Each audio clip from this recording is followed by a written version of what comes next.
did he say he needed the loan for? To get a vehicle. I thought that it was given to me because we were, like, really cool.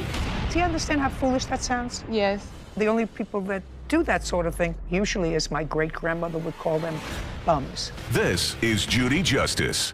Vanessa Howard is suing her former friend, Ontrell Brooks, for a car loan. Court come to order. All rise. Judge Judy. Have a seat, everyone. Kevin approaches the bench. Hello, Judge. Hello. Case 2108, Howard versus Brooks. Thank you. You're welcome. Ms. Howard, your case is simple. You claim a loan to the defendant for the down payment on a car. Yes. When did you make this loan? March 24th of this year. How much was it? I gave him $1,500 and he paid $300. Where did you take the money from? I had it at my home. In cash? Yes. What kind of work do you do? I'm a hairstylist. I'm an owner-operator. Okay. Yes. And that's the sole source of your income? Yes. I own a salon business. I'm opening my second one. Tell me how you know the defendant. He was a client of a former stylist many years ago, so I met him during the salon. Did you have any sort of relationship with him? At the time that I met, no. No. At the time that you gave him this loan, We were friends. what did he say he needed the loan for? To get a vehicle. To get a car? He was at Mercedes trying to purchase another car, and I knew he had a baby on the way, so I felt it was. I want to know what he said to you. He said that he needed help with the down payment. He was short some for a down payment on a car that he wanted. Did you have that conversation on the phone or in person? Yeah, he called me and asked me for originally $2,500 to help him with the down payment. And I told him, well, I don't know if I have that much. I'll see what I can get him. I had the $1,500. He came to pick it up at my home. And that was on the 24th of March? Yes. When did you purchase your car? I believe it was the 24th as well. You have any paperwork for the car? What paperwork do you have there? I just want to see what you brought with you today. Basically, the lien holder paper. And what is that supposed to tell me? I believe it has the date on there when I purchased it. Okay. And how much did you put down on the car? $9,000. Did you trade in a car? No. Why did you need $2,500 from her? I actually didn't ask for it. I just mentioned to her that I No, needed just a it. second. I asked you a question. Okay. Why did you need extra money towards the down payment? Did it affect the payments? Did it affect the insurance? Did it affect the yes. premium? Basically, the car, it was like $74,000. So if I was to put down a lower payment, like you were saying, the payment would be higher for the monthly. So if I put down a little more, it dropped it down a little bit. Yeah. Yeah. Yeah. So she gave you $1,500, not $25. Yes. But she gave you $1,500. Yeah. And she gave that to you around the same time that you purchased the car. Were you current in your insurance payments on the car? Yes. And then you crashed the car. Yes. And the insurance company paid the lien holder on the car. Yes. Made the payout. Yes. So you didn't get any money from No, the insurance. no. So now you have no car, right? I don't know if you have a car I now. have a car, yes. Well, you got another car. Yes. What kind of car did you buy? Tesla. A Tesla. And how much did you pay for the Tesla? I put down like $8,000. Where'd you get the $8,000 from? I have a place where I hold traveling nurses. Did you take the money out of a bank or did you have it in cash? I had it in cash. The $8,000. Yeah. How much money do you make from this business that you have? It varies depending on how many nurses I have staying there. So you own the property, or do you manage the property? I manage the property. So it's basically housing nurses or people that travel for business. And how long have you had that business? I've been doing that for maybe a couple years now. That's how you support yourself? That, and I do training as well, fitness training. Okay, so now you paid back $300 of the $15, right? I gave her $300. Right, and when did you give her the $300? I'm not quite sure the date, but Tell me a month. I'm not quite sure. When did he give you the $300? May 17th. Okay. Tell me why you gave her back the $300. I gave it back to her because she basically... Not basically, this is basically. Because she kept asking for it. So just to get her off me for a second. So I gave her $300. Just I didn't feel like I owed it to her because I thought that, you know, it was given to me because we were like really cool. Just a second. Okay. All right. Well, Miss Howard. You Miss can't Howard. be serious. Miss Howard. Yes, ma'am. How long have you been operating your two salons? I'm opening a new one now, and the first one was opened in 2012. Do you live with anyone? My children, How many kids do you have? I have 3. How old are they? I have a 17, 18, and 21-year-old. Big kids. Yeah, college and high school, yes. Who supports them? I do. From Their your father work? helps too, yes. From your work. Do you live with their father? No. No. but he also helps. Yes, with he it. does. And you sound like a really intelligent, put-together woman who's had her own business, who's got 3 kids, college kids, Yes. moving forward. Yes. Why? Why do you think, I know that you work, because if you're a hairdresser and that's your source of income, you work really hard. It takes a long time to accumulate $1,500. I'm sure you get some tips and stuff. That's the cash that you keep. Yeah. So you work hard and you've got 3 kids who need money. He wants to buy an uber expensive car and he wants his payments to be lower. So he says to you, not that he needs it. See, he doesn't need it to get a car. He wants it to make his payments lower. That's not how he presented it to me. How did he present it to you? He said he needs help, he needs the money for the down payment, and he told me that, the situation, his car got taken away or whatever, and His car got what? his previous vehicle was taken from him. From how? I don't know what. What kind of a car did you have? Before you bought the BMW? That's what it was. It was a BMW. Oh, and then you bought a Mercedes? Yeah. Okay, so you bought, sorry, I got that confused. You bought the Mercedes using some of our money. Before that, you had a BMW. Yes. Okay, and now you have a Tesla. Do you understand how foolish that sounds? Yes. You don't want to sound foolish. Well, like I said, he's had a baby on the way any day now, and my compassion for the situation, I was like, okay, I'll give you that. And I know he's had a source of income. It's not like I've ever known him not to have an income. So I felt like, okay, he'll do right by me. Of course, he didn't. We see. Do you know how many people stand in exactly that spot and say, I trusted him, he gave me this story, he gave me that story? Yes. And what I'm telling you is, most of the people standing there, for some reason that has always baffled me, are women. Caption coming up. Any guy who takes money from you to lower his car payment and buys a car for $75,000. The only people that do that sort of thing are untrustworthy. Then you change the contract and you said, not acceptable. You're behind $500 and a late payment will only be acceptable with a current payment. Is there anything about that in your contract? There's not. Okay, so if it's not in your contract, it doesn't exist. A courthouse. The Judy Justice logo appears. In the courtroom, Van Ness and Antrell. Van Ness Howard claims her former friend, Antrell Brooks, owes for a car loan. Most of the people standing there, for some reason that has always baffled me, are women. Yeah. Very rarely do I have guys standing there and say, she asked me for this, and so I knew she had a baby on the way, and I felt sorry for it, so I gave them money. Right.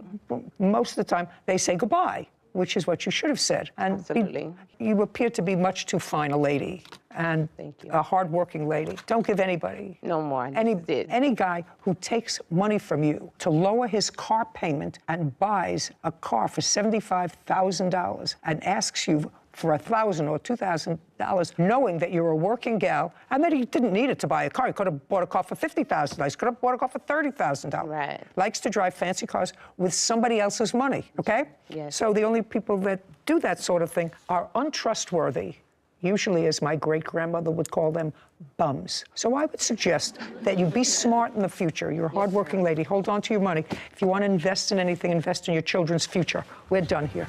Judge complaint. This court is adjourned. Mr. Brooks took my money with no intentions of paying back. I thought it was, she gave it to me. Oh, car crashed, my tires got slashed. I thought it was a gift because she really liked me. Don't let men borrow money. Judy and Sarah. Lovely woman, hardworking woman. She's going to have a chain, as Dolly Parton would say, have a chain. Going to have a second salon. On the other side, you have somebody with zero judgment. He's well-versed in other people's money. Why a perfectly sensible, bright woman would take money that she worked really hard for and give it to somebody that she hardly knows. Women have to be smarter. The women have to be smarter, worry about themselves. Case 2113, Pickett versus Glick. All parties, please step forward. William Pickett is suing his former friend, Clinton Gick, for unpaid car payments and vehicle damage. Mr. Pickett, you and the defendant, according to what I've read, were friends. You knew each other. Yes. You had a car that you were interested in selling. The defendant was interested in purchasing the car. Your car was 10 or 11-year-old vehicle, Correct. Is that correct? Yes. When had you purchased it? I purchased it about a year or so prior. So you only had the car for a year. You were not an Sure original enough, owner. yeah. Did you pay cash? I did. How much did you pay for the car? Roughly $10,000, $10,000. No, I want to know. I mean, you came to court today, not a roughly. Today we know the numbers. We're not talking about something that happened 20 years ago, something that happened a year ago. You bought a car a year ago. You paid cash for it, according to you. I want to know how much you paid for it. That's easy. You should have those records. 10,000. Well, now you say 10, right? Yep. Now you say 10. So now I'm going to tell you to go outside and get me the bill of sale for the car. I did not bring that. Why? I didn't think I needed it. How am I supposed to ascertain what you paid for the car, sir? I didn't think about that. Should have thought about it. I thought about it right off the bat. You had the car for 1 year. And when did you sell it to the defendant? 3/18 of 22. For how much? $10,000. Well, then you're a genius businessman, because unless this 10, 11-year-old car, Mr. Pickett, had something really unusual about it, most cars depreciate the moment you drive them out of a lot. You bought this car from a company, which means you paid more for it than if you purchased it through a private person. You understand that? Yes. Of course. So there was clearly a markup. Sarah, take a look at a 2012 Dodge Charger with 148,000 miles. I got it. Between $7,500 and $10,000 for a private party sale. Okay, so as I thought, the value of the car went down from when you bought it, but you sold it to him for $10,000 because he was making payments, I assume because he was making payments. Did you have a written contract? I did. I'd like to take a look at it. William hands a document to Kevin, who brings it to Judy. She reviews it. Mr. Glick, how did you know each other, sir? We worked together. We'd known each other for about a year, I think, at the time the car was sold. Okay, so the first thing was he traded in something of value, which was he gave you a car. Correct. What kind of car did he give you? Honda minivan. Did you have the title to that?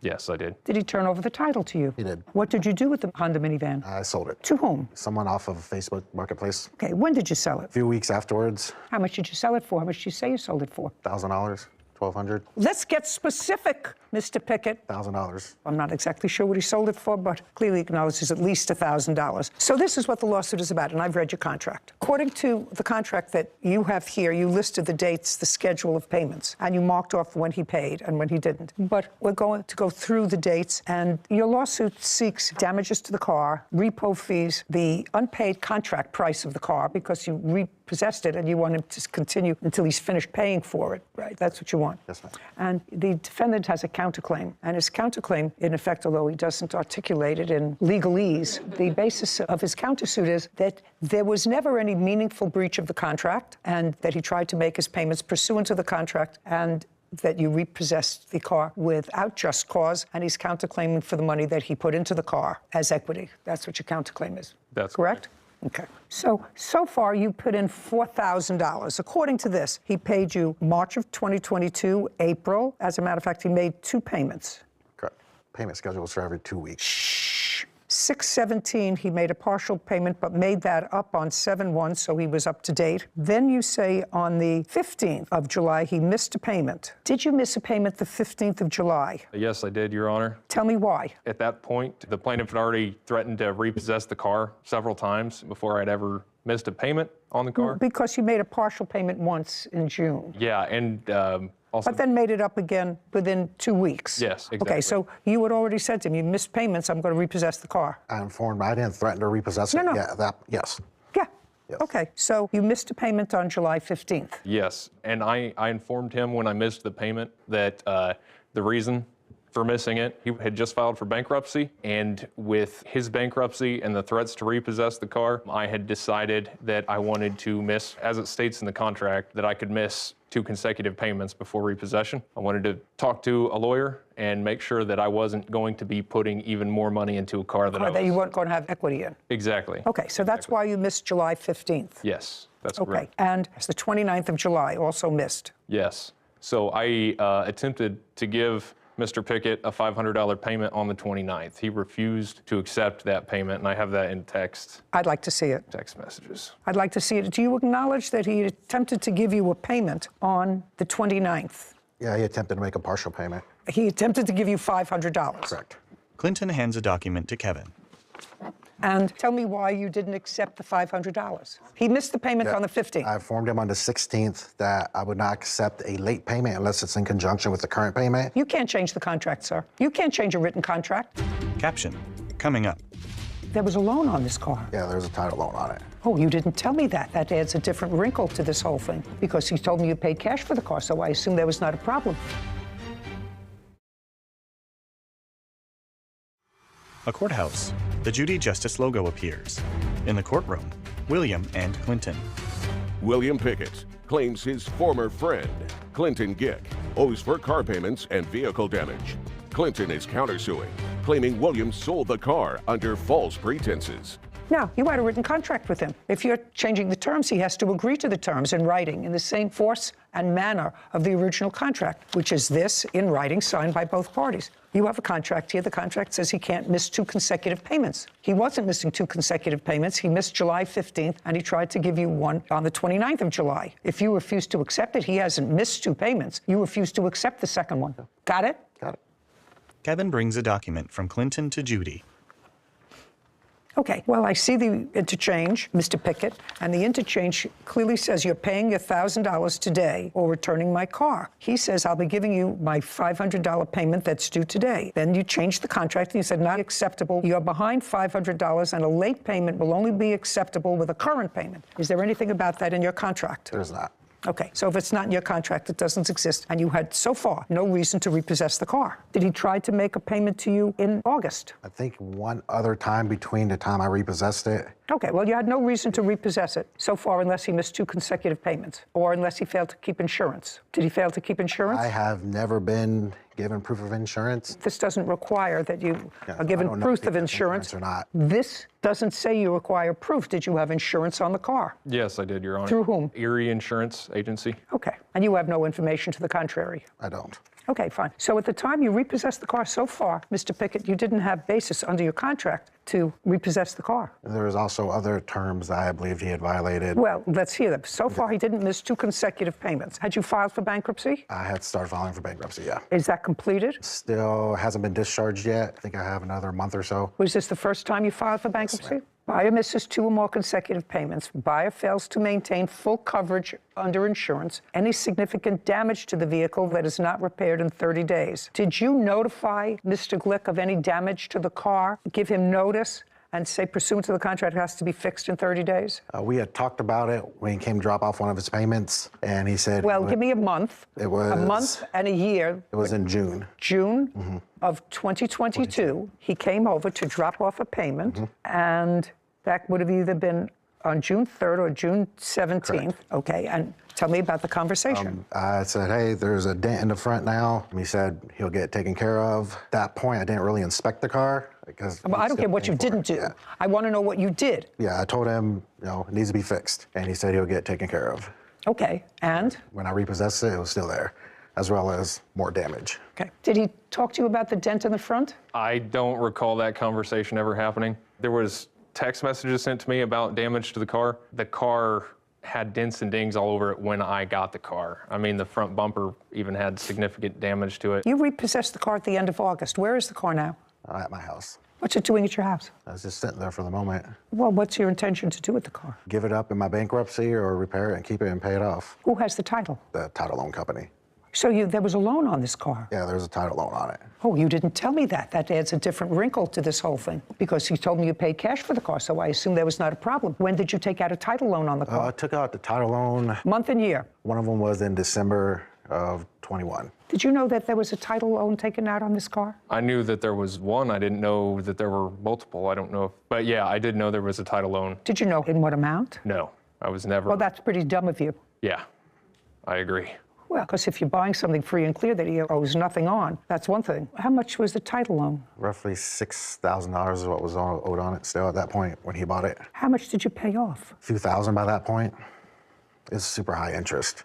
Okie dokie. Mr. Pickett, your claim against the defendant is dismissed. I'm now entertaining his counterclaim. Do you understand? Yes, ma'am. You get stuck with this car. Now, problem is, you drove this car. Yes, Was it your primary source of driving the car? Yes, it was. Okay. For 1, 2, 3, 4, 5, 6, 7, 8, 9, 10 months, right? Yes. Okay. So, Mr. Glick, this was your primary vehicle. How much do you think it would cost you to rent a car per month? Per month. Give me a figure. To rent a car Yeah. per month, I would say $900 a month, probably something like that, $900,000 a month, maybe. Okay, based upon what you told me, it's not so egregious because you had the use of the car for 10 months. I actually don't think that an 11-year-old car would cost that much to rent, $900 a month, considering that you also paid for your own insurance. Correct. And if you rented a car, that the insurance would, of necessity, come with a car. Sarah, could you look up for me best deals on leasing a Dodge Charger? I don't know what that is. Is that a truck? It's a car. Is there a site where you could look that up? I'll see what I can find. But the intention was that money was going to go towards, something that I would own. Well, I understand that, outright. but you had full use of his property for 10 months. Sure. You don't think it's fair for you not to pay for some of that use?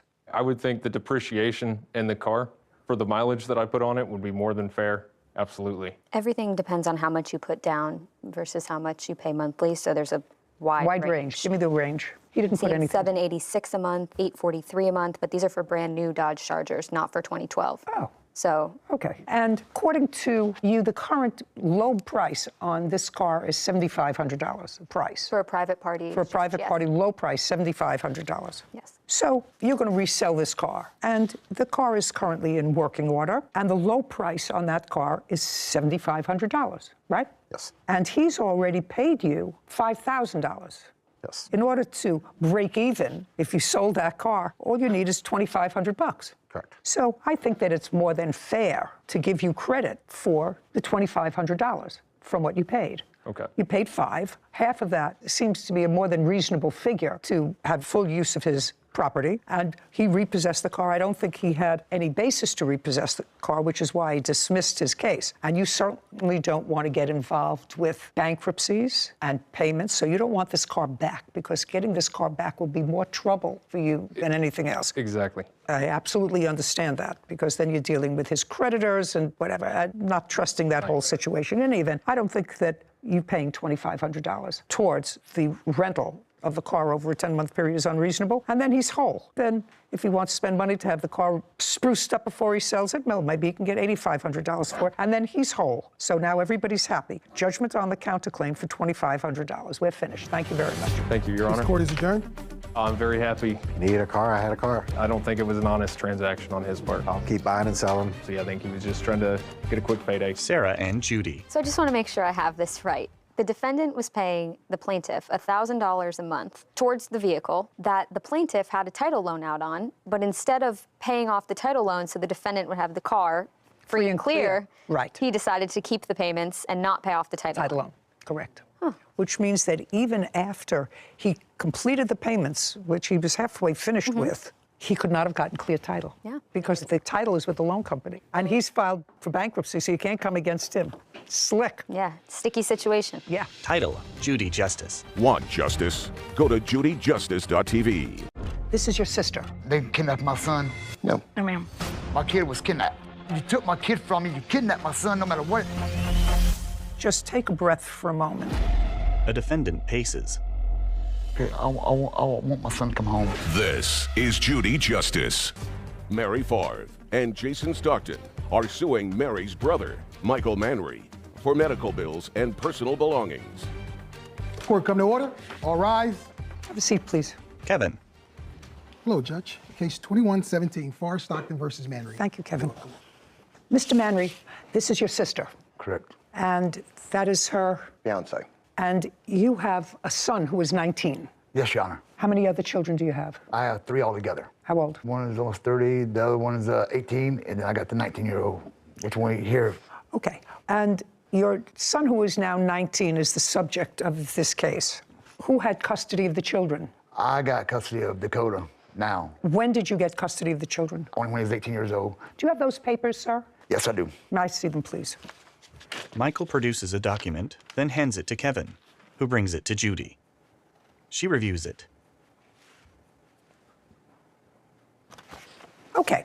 So this grants you, sir, legal and physical custody of Dakota Manry until further order of the court. So what this case is about now, and I assume from what I've read, that Dakota has certain special needs. Yes, ma'am. And because of his special needs, he is unemployed. Did he finish any sort of a high school? He graduated. He graduated from Yes. high school. Yes. Did he go to a special school? He went to a regular school, but he was in special education. And when he graduated, did he graduate when he was living with you? Yes. Okay, so this is what your case is about. At some point, according to you, you have a niece. And your niece wanted to have Dakota come and stay with her for a couple of days. You were at the time, according to your answer, sort of in between residences. You were evicted from one place and going someplace else? I was in the process of moving. I got my niece to go with me to, ask her if she'll bring me to go get Dakota by my cousin's house. And she said, sure. Okay. Dakota went to live for a few days, at least, at your niece's house. No, not live there. No, not live there. No, ma'am. Well, he was there overnight. He was over there overnight. How many nights was he there overnight? I think about maybe a week. I was supposed to be Okay. 3 days. So he was there. Yeah. During that time, you, who are his aunt, Yes, ma'am. went to your niece's house and you saw Dakota there. Yes, ma'am. And according to you, became concerned because, according to you, it looked like he hadn't showered in a week. He was in dirty clothes. He just looked awful. So you decided to take him to live with you. I asked him, I said, do you want him to the house to stay, a little while, where he can eat and all that, because he looked like he hadn't ate either. Okay. Well, this is what your case is about. You decided to take him, didn't discuss it with his father. During the time he was with you, he had some expenses. You want his father to be responsible for those expenses, and you want his father to return certain of his personal property. That's what the case is about. Yes, ma'am. Okay. First, let me deal with all things legal. I have an order here dated January 21st, 2021, which grants physical and legal custody of Dakota to his father. Do you have any subsequent order granting you custody or guardianship, is my question. I have power of attorney. That is not the same thing. Can I see what they have? Power of attorney when I didn't give her permission. Okay. Jason hands a document to Kevin, who brings it to Judy. She reviews it. Okay, this was signed by Dakota, so he's giving you legal power to act on his behalf. Yes, ma'am. Now, Dakota, by signing this power of attorney, he's saying that I am a whole person, and I give you the right to make medical decisions for me if he can't do them. It's a general power of attorney in case he becomes unable to make decisions on his own. This is an order of custody. You have power of attorney.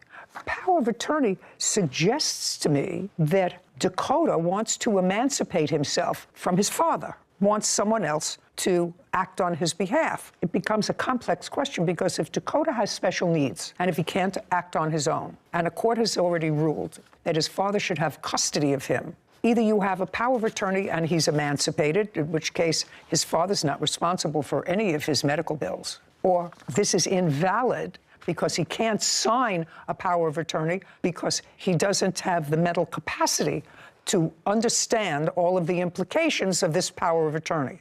Now, your nephew was in special classes. Yes, ma'am. And do you know what the nature of his disabilities are? Fetal alcohol syndrome. Is that his diagnosis, sir? Yes, Your Honor.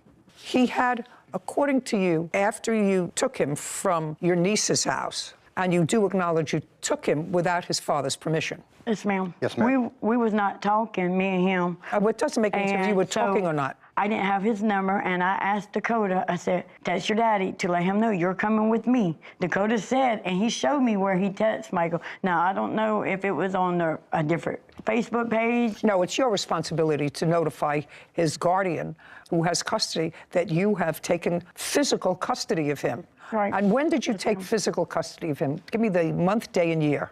May 20th of this year, 2022. Now, while you had physical custody of Dakota, you indicate that he had surgery. Yes, ma'am. And part of what you want Mr. Manry to pay for is the ambulance bill. What kind of surgery did he have? Brain surgery, and he had a feeding tube put in him. Just a second. What caused you to take him to a hospital or to a doctor? Your Honor, when he arrived at the house on the 20th, he had very bad slurred speech, and his balance was completely off. He was falling over.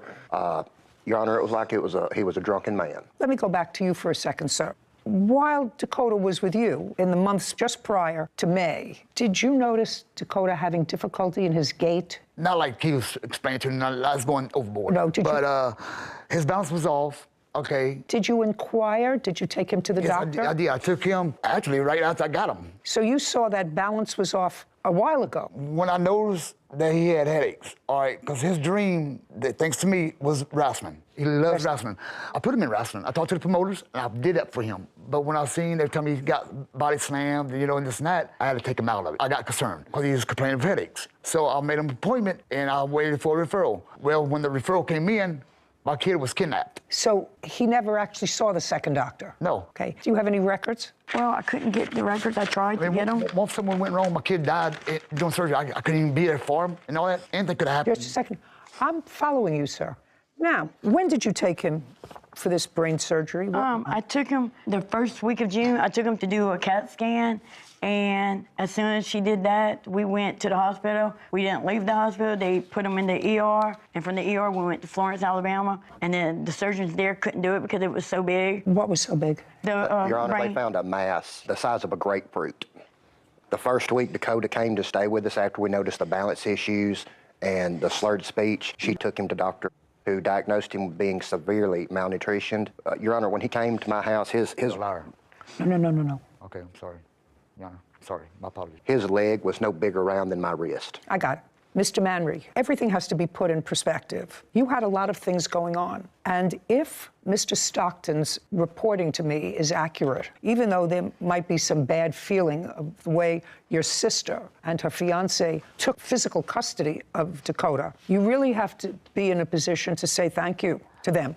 Because you, for whatever reason, not for lack of trying, nobody is suggesting for lack of trying, you did try to take him to a doctor. You did see that there were things wrong with him. I understand that it's not always that easy to get the right specialist to get involved in this kind of surgery, but you really have to take a breath. Yeah. And I assume it's accurate because I cannot assume that anybody would perform brain surgery on a child that was not necessary. That okay, why she couldn't call me? She should, just a second. Just a second. Your sister should have called you and told you that Dakota was going into the hospital to have surgery. That would have been the nice thing to do. Did you do that? She did. No, she did not. She called. I called my mother. Well, calling your mother. His phone was disconnected. I did not have the new number until he called me or texted me with a bunch of drama. That's when I got his number. My kid from me. You kidnapped my son no matter what. Mr. Manry, what I want you to do is just take a breath for a moment. Yes, ma'am. Michael paces beside the defendant's table. Caption, coming up. Dakota kept texting me, you know, he kept on like video chatting me and everything. And then all of a sudden, like a light switch, it changed and everything. The boy's mind's been poisoned by Mary. And no, so far, Mr. Manry, you're not losing this case, so I don't know what you're agitated about. A courthouse. The Judy Justice logo appears. In the courtroom, Jason, Mary, and Michael. Mary Favre and Jason Stockton claim Mary's brother, Michael Manry, owes for medical bills and personal belongings. Michael is countersuing, saying they illegally took his son from his custody. Mr. Manry, Dakota was only at your niece's house for a short while. You already told me that when he came to you, his gate was off. So right before he went to stay for a couple of days at your niece's house, was his speech slurring? No, he always had a speech impairment because of the disability, but his speech was not slurred at all. That is a lie. Him having the skinny arms and all, that's all okay, a lie. I'm not talking about skinny arms. I'm talking about his slurred speech. What I was saying to you, Mr. Manry, is that I don't think there are any bad guys here. I don't think that you're a bad guy. And I don't think that your sister and her fiance meant any harm when they saw a situation that they thought was dangerous. And as it turned out, they were able to get him seriously needed medical care. That doesn't mean it was all done right. But what you're asking for is to be compensated by the defendant for the cost of the ambulance bill that you incurred. Now, this power of attorney was signed by Dakota, if in fact he had capacity to sign this power of attorney. It was done 2 weeks after his first surgery. So up until that time, even if I could construe this as a valid document, his father had legal and physical custody of Dakota. And I assume that's because he had special needs and is unable to live on his own. Is your son able to live on his own? No, he never will. Okay, so that's what I assume as a result of this order. If you want this order changed, you have to go back to the court in Mississippi. You have to be declared his guardian. Your Honor, we did not want to be declared his guardian. The reason the POA came about to start with, during the entire surgical, Your Honor, can I say something? the father was aware of it. So was the mother. The mother was actually present at most all of the appointments. It doesn't matter. The mother doesn't have custody, legal or But physical. we were under the impression, and were told she did, that he only had a temporary custody. So she showed up to say she had to sign all the documents. She was going to do this. She was going to do this. She was going to do this. Did she sign the documents? She signed some. Then under social services directions, Mary was informed she should go after a power of attorney. It was discussed with both Dakota and her. It may be. That's not a lawyer. That's bad advice. Now, just before I get to the issue of clothing, property, whatever he has that's at your house, and where it should go from here, your first stop is to go back to the court in Mississippi that issued this order. Yes, ma'am. And say to them, I need Dakota's law guardian. He'll be appointed a guardian for himself, independent of you, and they will interview him and they will do certain evaluations of him and determine where it is that he wants to live. But you have to do that in court. You can't do that ad hoc because you relied on his mother's statements that she had the authority to sign off on these things. She did not until this is changed. And if you want to change it, you are free to go in and try, and then Dakota will be interviewed and seen by a psychologist or a psychiatrist, and he'll have a medical evaluation and determine whether or not he is a person who actually requires guardianship. And if he requires guardianship, you can petition for that, and you'll have a trial. This is not that trial. Yes, ma'am. Did Dakota have Medicare? Medicaid. He had Medicaid. That would pay for the ambulance ride. Yeah, I just want to know if he had Medicaid. He did. I did give them the Medicaid number, and they keep sending me a bill, and I called them, and they said because it's a different state, it's not covered. It doesn't matter. Tell them to send their bills to his father. Tell them that you do not have custody or guardianship of this child. His father has custody, guardianship, and this bill is not yours. The bill is going to Dakota. They're going after Dakota for it. His Medicaid didn't pay for it. They may be going after Dakota for it. They will be very smart seeking payment from people who can pay them, which is his parents. Right now, you're not legally responsible to pay for his ambulance bill. The only person who might be legally responsible for it is his father, and that will be up to the ambulance company to do. This is not your responsibility at all. So discount the ambulance bill. Next to Dakota's things, you want property that he has in his father's house. So let me go back to you with regard to my statement to you 4 minutes ago. You have to have this custody order modified. You have to go back to the same court that issued a legal and physical custody order of Dakota to his father and say, we would like guardianship of him. He wants to stay with us. He's 19 years old.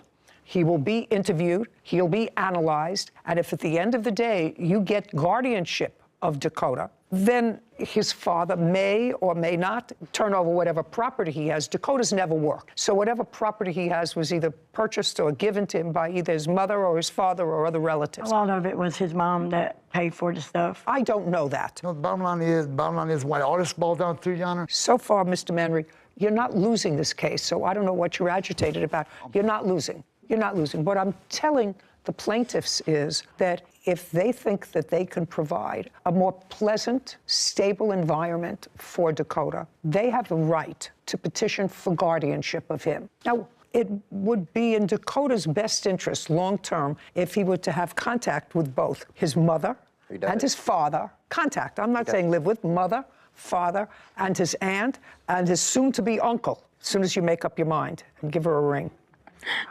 It's in his best interest. He needs the largest community that he can. I agree. Okay, we're going to stop throwing barbs because that only serves to inflame already raw emotions. Caption, coming up. I want you to say, I am angry that I wasn't consulted in this massive surgery that your son had, but I'm grateful that it was done because if it wasn't done, in all probability, he wouldn't be here. You just have to think about that.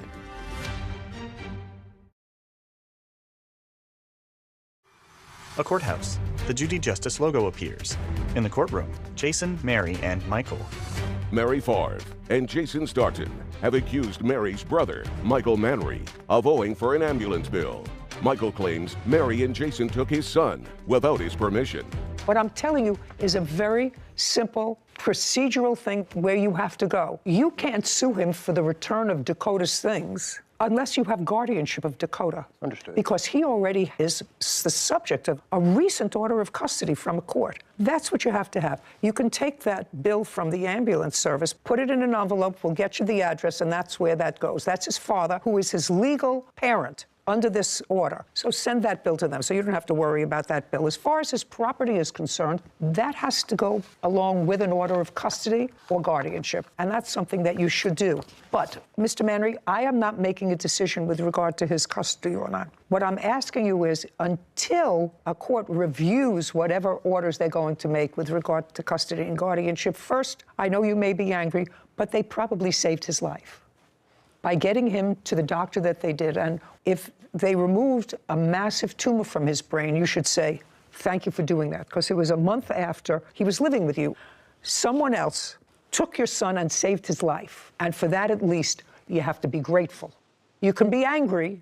You can be angry that you didn't get it done before. You can be angry that somebody else did it without consulting you. You can be angry at all of those things. But at the same time, you have to feel grateful that it was done. There wasn't no reason they kidnapped my son. Okay, Mr. Manry, you keep going back to the same song. I was worried about You keep going back to the same song. And what I'm saying to you is, their next stop, if Dakota wants to live with them, and he's right now over 19 years old, is to the court who issued the order to modify that order.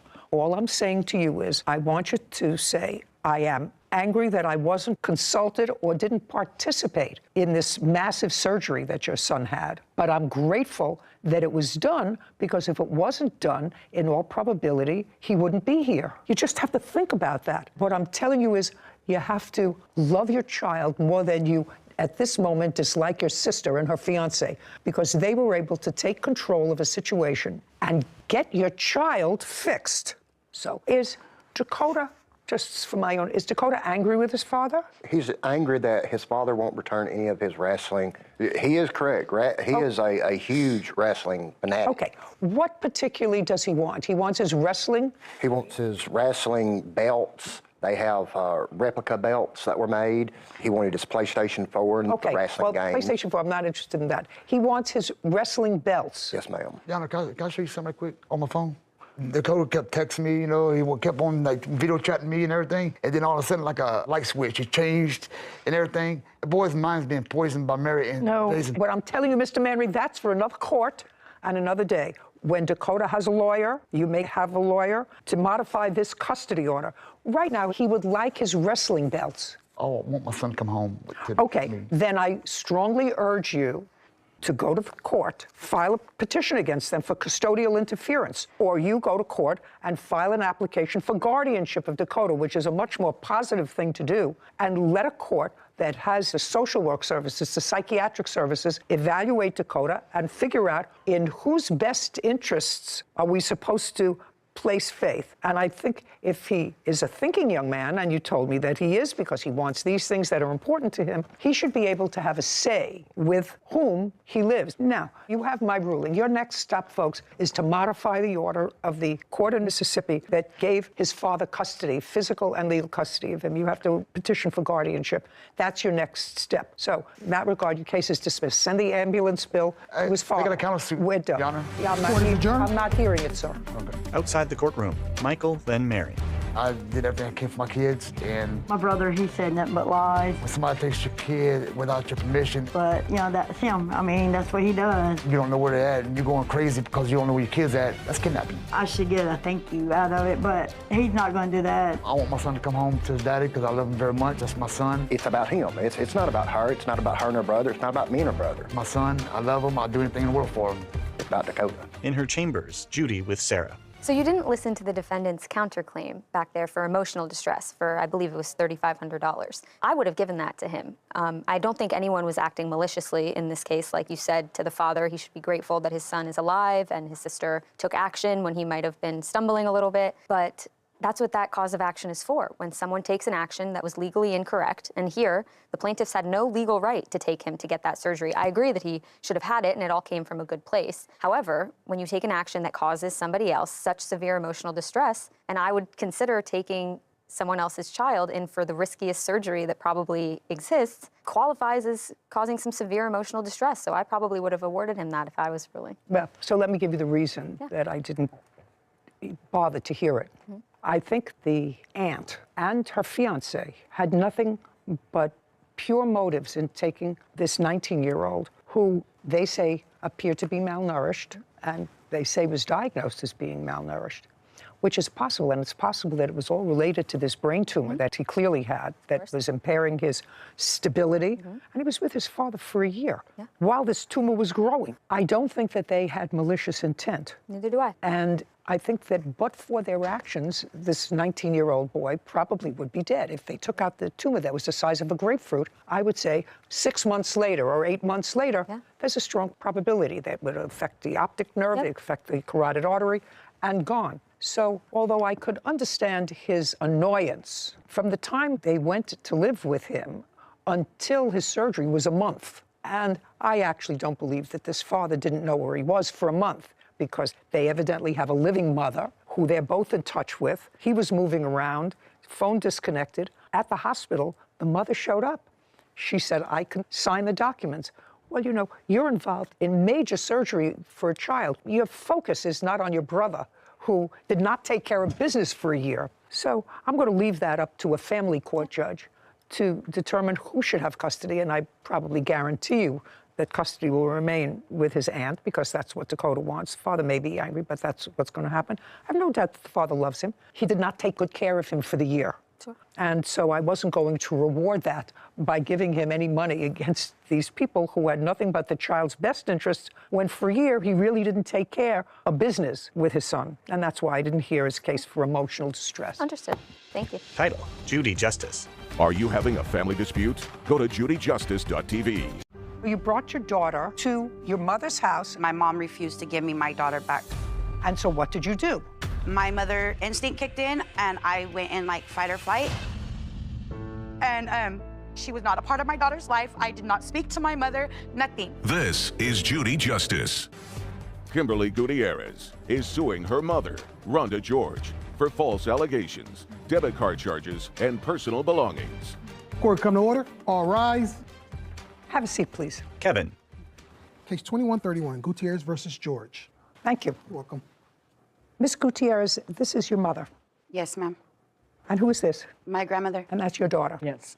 I'm reading the complaint and the answer, and this is what your complaint is about. You claim that your mother had you falsely arrested, as a result of which you spent 4 months in jail. While you were in jail, it is your claim that your mother used a debit card of yours, I think $3,000 worth, and you had some belongings at her house that you want. I gather that you've had some problems in your own life. You have at least 3 children. Yes. Was the state ever involved in placing the children in foster care? No. And what about your daughter? My daughter, yes. And how old is your daughter? She's 19 months. At what point did the state become involved with your daughter? In May of this year, May 18th of this year, when there was false allegations made against, well, when my mom refused to give me my daughter back. In May, when you brought your daughter to your mother's house, when? I called my brother on May 17th of 2022, and I asked him to babysit my daughter. Your brother. And does your brother live with your mother? Yes, he was staying with her at that time. So on the 17th, you asked your brother, who was staying with your mother, if he would babysit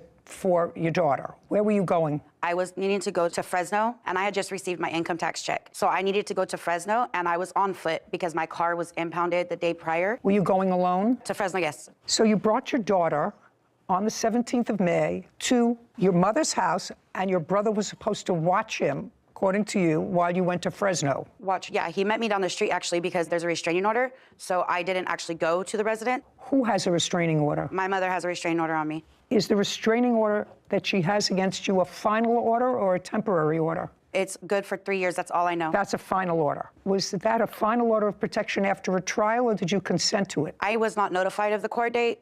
I didn't consent to anything. Okay, so it was a default. I don't know what that means. It means you didn't show up and they entered a final order of protection in favor of your mother, so you're not permitted to go to her home. Right. Since that's not really the subject of this, I don't have to get into it. In any event, you went on the 17th, you dropped your child off at your mother's house, your brother was there, and then what happened? I finally got to Fresno, I got a ride, I got to the check cashing place. It literally took me... Don't tell me, I'm not interested in that. 17th, you dropped the child off. You were supposed to pick the child up when? That evening. On the 17th? Yes. And did you? I showed up it was a little before 10. I showed up, I called my brother, I said, I'm down the street. He was like, yeah, I'll be right there. 10 o'clock at night? It was almost, ma'am, I was on foot. And it's just I asked you, 10 o'clock at night. It was right before 10, yes. Okay. When I got there, I called him. It had been about 15 minutes had gone by, and I called him back, and I said, where are you at? And he said, Mom won't let me leave with the baby. And I said, what do you mean? And he said, Mom won't let me leave with the baby. My mother instinct kicked in, and I went in like fight or flight, and I walked down to my mom's house, and I knocked on the door and was asking for my daughter. I finally came to my... Okay, so when your brother said that to you, instead of going to the police, you violated the order of protection. I ended up leaving and calling the sheriff. Okay, but you didn't. You went Of to course, yes. I was going for my daughter. Yes, ma'am. Okay, and what happened at 10 o'clock at night or 10:30? Yes, I finally realized that about 5 minutes of being at the house, I was like, okay, you need to leave. So I left because she wouldn't open the door to give me my daughter. I left. I called the sheriff, and so I told them the situation. So they had walked down to my mother's and let her know that what she was doing was basically... No, not what she was doing. The police came and told her with that they you. could arrest her, and told her that if she did not, that she needed to get my daughter back. But because it was late, the baby was already asleep, and so the cops that came back down to me, and they said, look, we don't, because they knew me. Whatever. I'm allowing you to give me a certain amount of hearsay so that I can make this story make sense. Oh, okay. Do you understand? But don't tell me because they knew you, what they thought. Yes, you were told to come back in the morning. Yeah, the agreement was that between my mom and the sheriff was that I could pick up Malia in the morning. The sheriff told me to call before 6 o'clock in the morning before he got off his shift, and that he would come back out and do another standby. The next morning came. Between me and my grandma, I had to call my mom. And no, just a second. What does that mean between you and your grandma? Your agreement was you were supposed to call the sheriff. The sheriff, according to you, before 6. My grandma. No, not the grandma. The agreement was you weren't supposed to call your grandma. You were supposed to call the sheriff. Right, but I needed a ride. I needed a ride. So I called my grandma to have her come pick me up. Just a second. Where were you? I was staying at a friend's house. I didn't live in Selma. Just a second. You were staying at what friend's house? Kimberly smirks. Caption coming up. The sheriff came, got behind us, and tried to pin us in, and my grandma went to take off. So your grandmother was driving? Yes, ma'am. And she was trying to evade the police to go someplace else? A courthouse. The Judy Justice logo appears. In the courtroom, Kimberly and Rhonda. Kimberly Gutierrez claims her mother, Rhonda George, owes for debit card charges and personal belongings. You were staying at what friend's house? My friend Isaiah's. Isaiah? Yes. I stayed the night there waiting for my daughter. Just a second. Isaiah. Isaiah what? Bonilla. And what is your relationship with him? He's my best friend. He's been my best friend since high school. Where are you living now? I live with my grandmother right now since I was released. Full time? Right now, yes. What do you mean right now, yes? I'm in the process of getting my own place. Okay, so you called your grandmother and then? Called the sheriff. And then? Waited for the sheriff to respond. And then? The sheriff did not respond for a few hours. Okay, so you were waiting for the sheriff to respond. The sheriff did not respond until when? It was after 7 o'clock in the morning, and it wasn't even, yes, ma'am, 7 a.m. 7 a.m. Your daughter is, according to you, 19 months old? 19 months old. And she had prior to that been living with you? She was living with me all the time, yes. She was living with you? Yes, ma'am. Okay, so now let's get back to this arrest that you had. According to your papers, your daughter was with you up until that time. What time did she wake up in the morning? Usually she wakes up between 7:30 and 8 o'clock in the morning. Okay, well, then could you tell me why, if she wakes up between 7:30 and 8, why you would even contemplate picking her up before 8 o'clock in the morning? Because one of my issues was with certain officers that would have been responding, and the officer that responded the night of the incident, he told me if you wanted me to be the officer to respond, you need to call me before I get off my shift. Fine, but he didn't respond to you. But according to you, he didn't respond to you. No, it was so a different that officer. My question to you is, they did respond at 7 o'clock in the morning. And did what? It was a horrible mess. Well, he did what? They responded. When they responded, he showed up. The officer told me that he did not want to be there. He said, if I have my way, you'll never see your daughter again. And I looked at him, and I said, wow, okay. What do you mean you looked at him? Where were you when you looked at him? I was right next to him, but I just... Where, at the precinct or at your house? No, down the street from my mom's. Okay, so he responded to you when you were down the street at your mother's house, and he said, I'm not getting involved in this, and if I had my way, you would never have your daughter. And so what did you do? So at that point, my grandma pulled up, and I told him, I said, your assistance is no longer needed, and that my grandma could just get my daughter. And he says, well, you already called me. The deputy did. So I said, okay, whatever. He asked me if I had somewhere to live, and I said yes, and whatever. And so he went down to my mom's. When he went down to my mom's, he was supposed to just go down there and get my daughter. When he was taking too long, I could walk so far this way, and I could see straight down my mom's street. So I did. When I did, I seen that my mom was out there just giving him an earful. I know this woman very well, okay? So I just imagined what was being said about me. Well, I guess the back door is screwed and nailed shut at the house. I don't know why. I don't know. It's not important. Yeah. So anyways, my best friend went over the back fence. What do you mean your best friend? Isaiah Bonilla. Oh, so you brought Isaiah with you? He went. Just a second. So you have your grandmother, and then you've got Isaiah, your best friend, also to go to your mother's house. Yes, ma'am. He got my daughter. Isaiah brought her to where you were. Yes. And then what happened? I started walking back towards Isaiah's house. When I started walking back towards Isaiah's house, my grandma pulled up in her car and she was like, are you ready to go get your car out of the impound lot? And I said, yeah, I'm ready. And so I got in her back seat with my daughter. When I got in the back seat, I got in the middle. Well, then she was like, well, I don't know what's gonna happen. Your mom's over there saying a whole bunch of stuff to the deputies, so I don't know what's gonna happen. And so I was like, well, I gotta go get my stuff from Isaiah's. So I go to jump back out the car. As I go to jump back out the car. But just a second. Now you have your daughter. Because I needed my wallet. My bag was at Isaiah's. My purse and everything was at Isaiah's.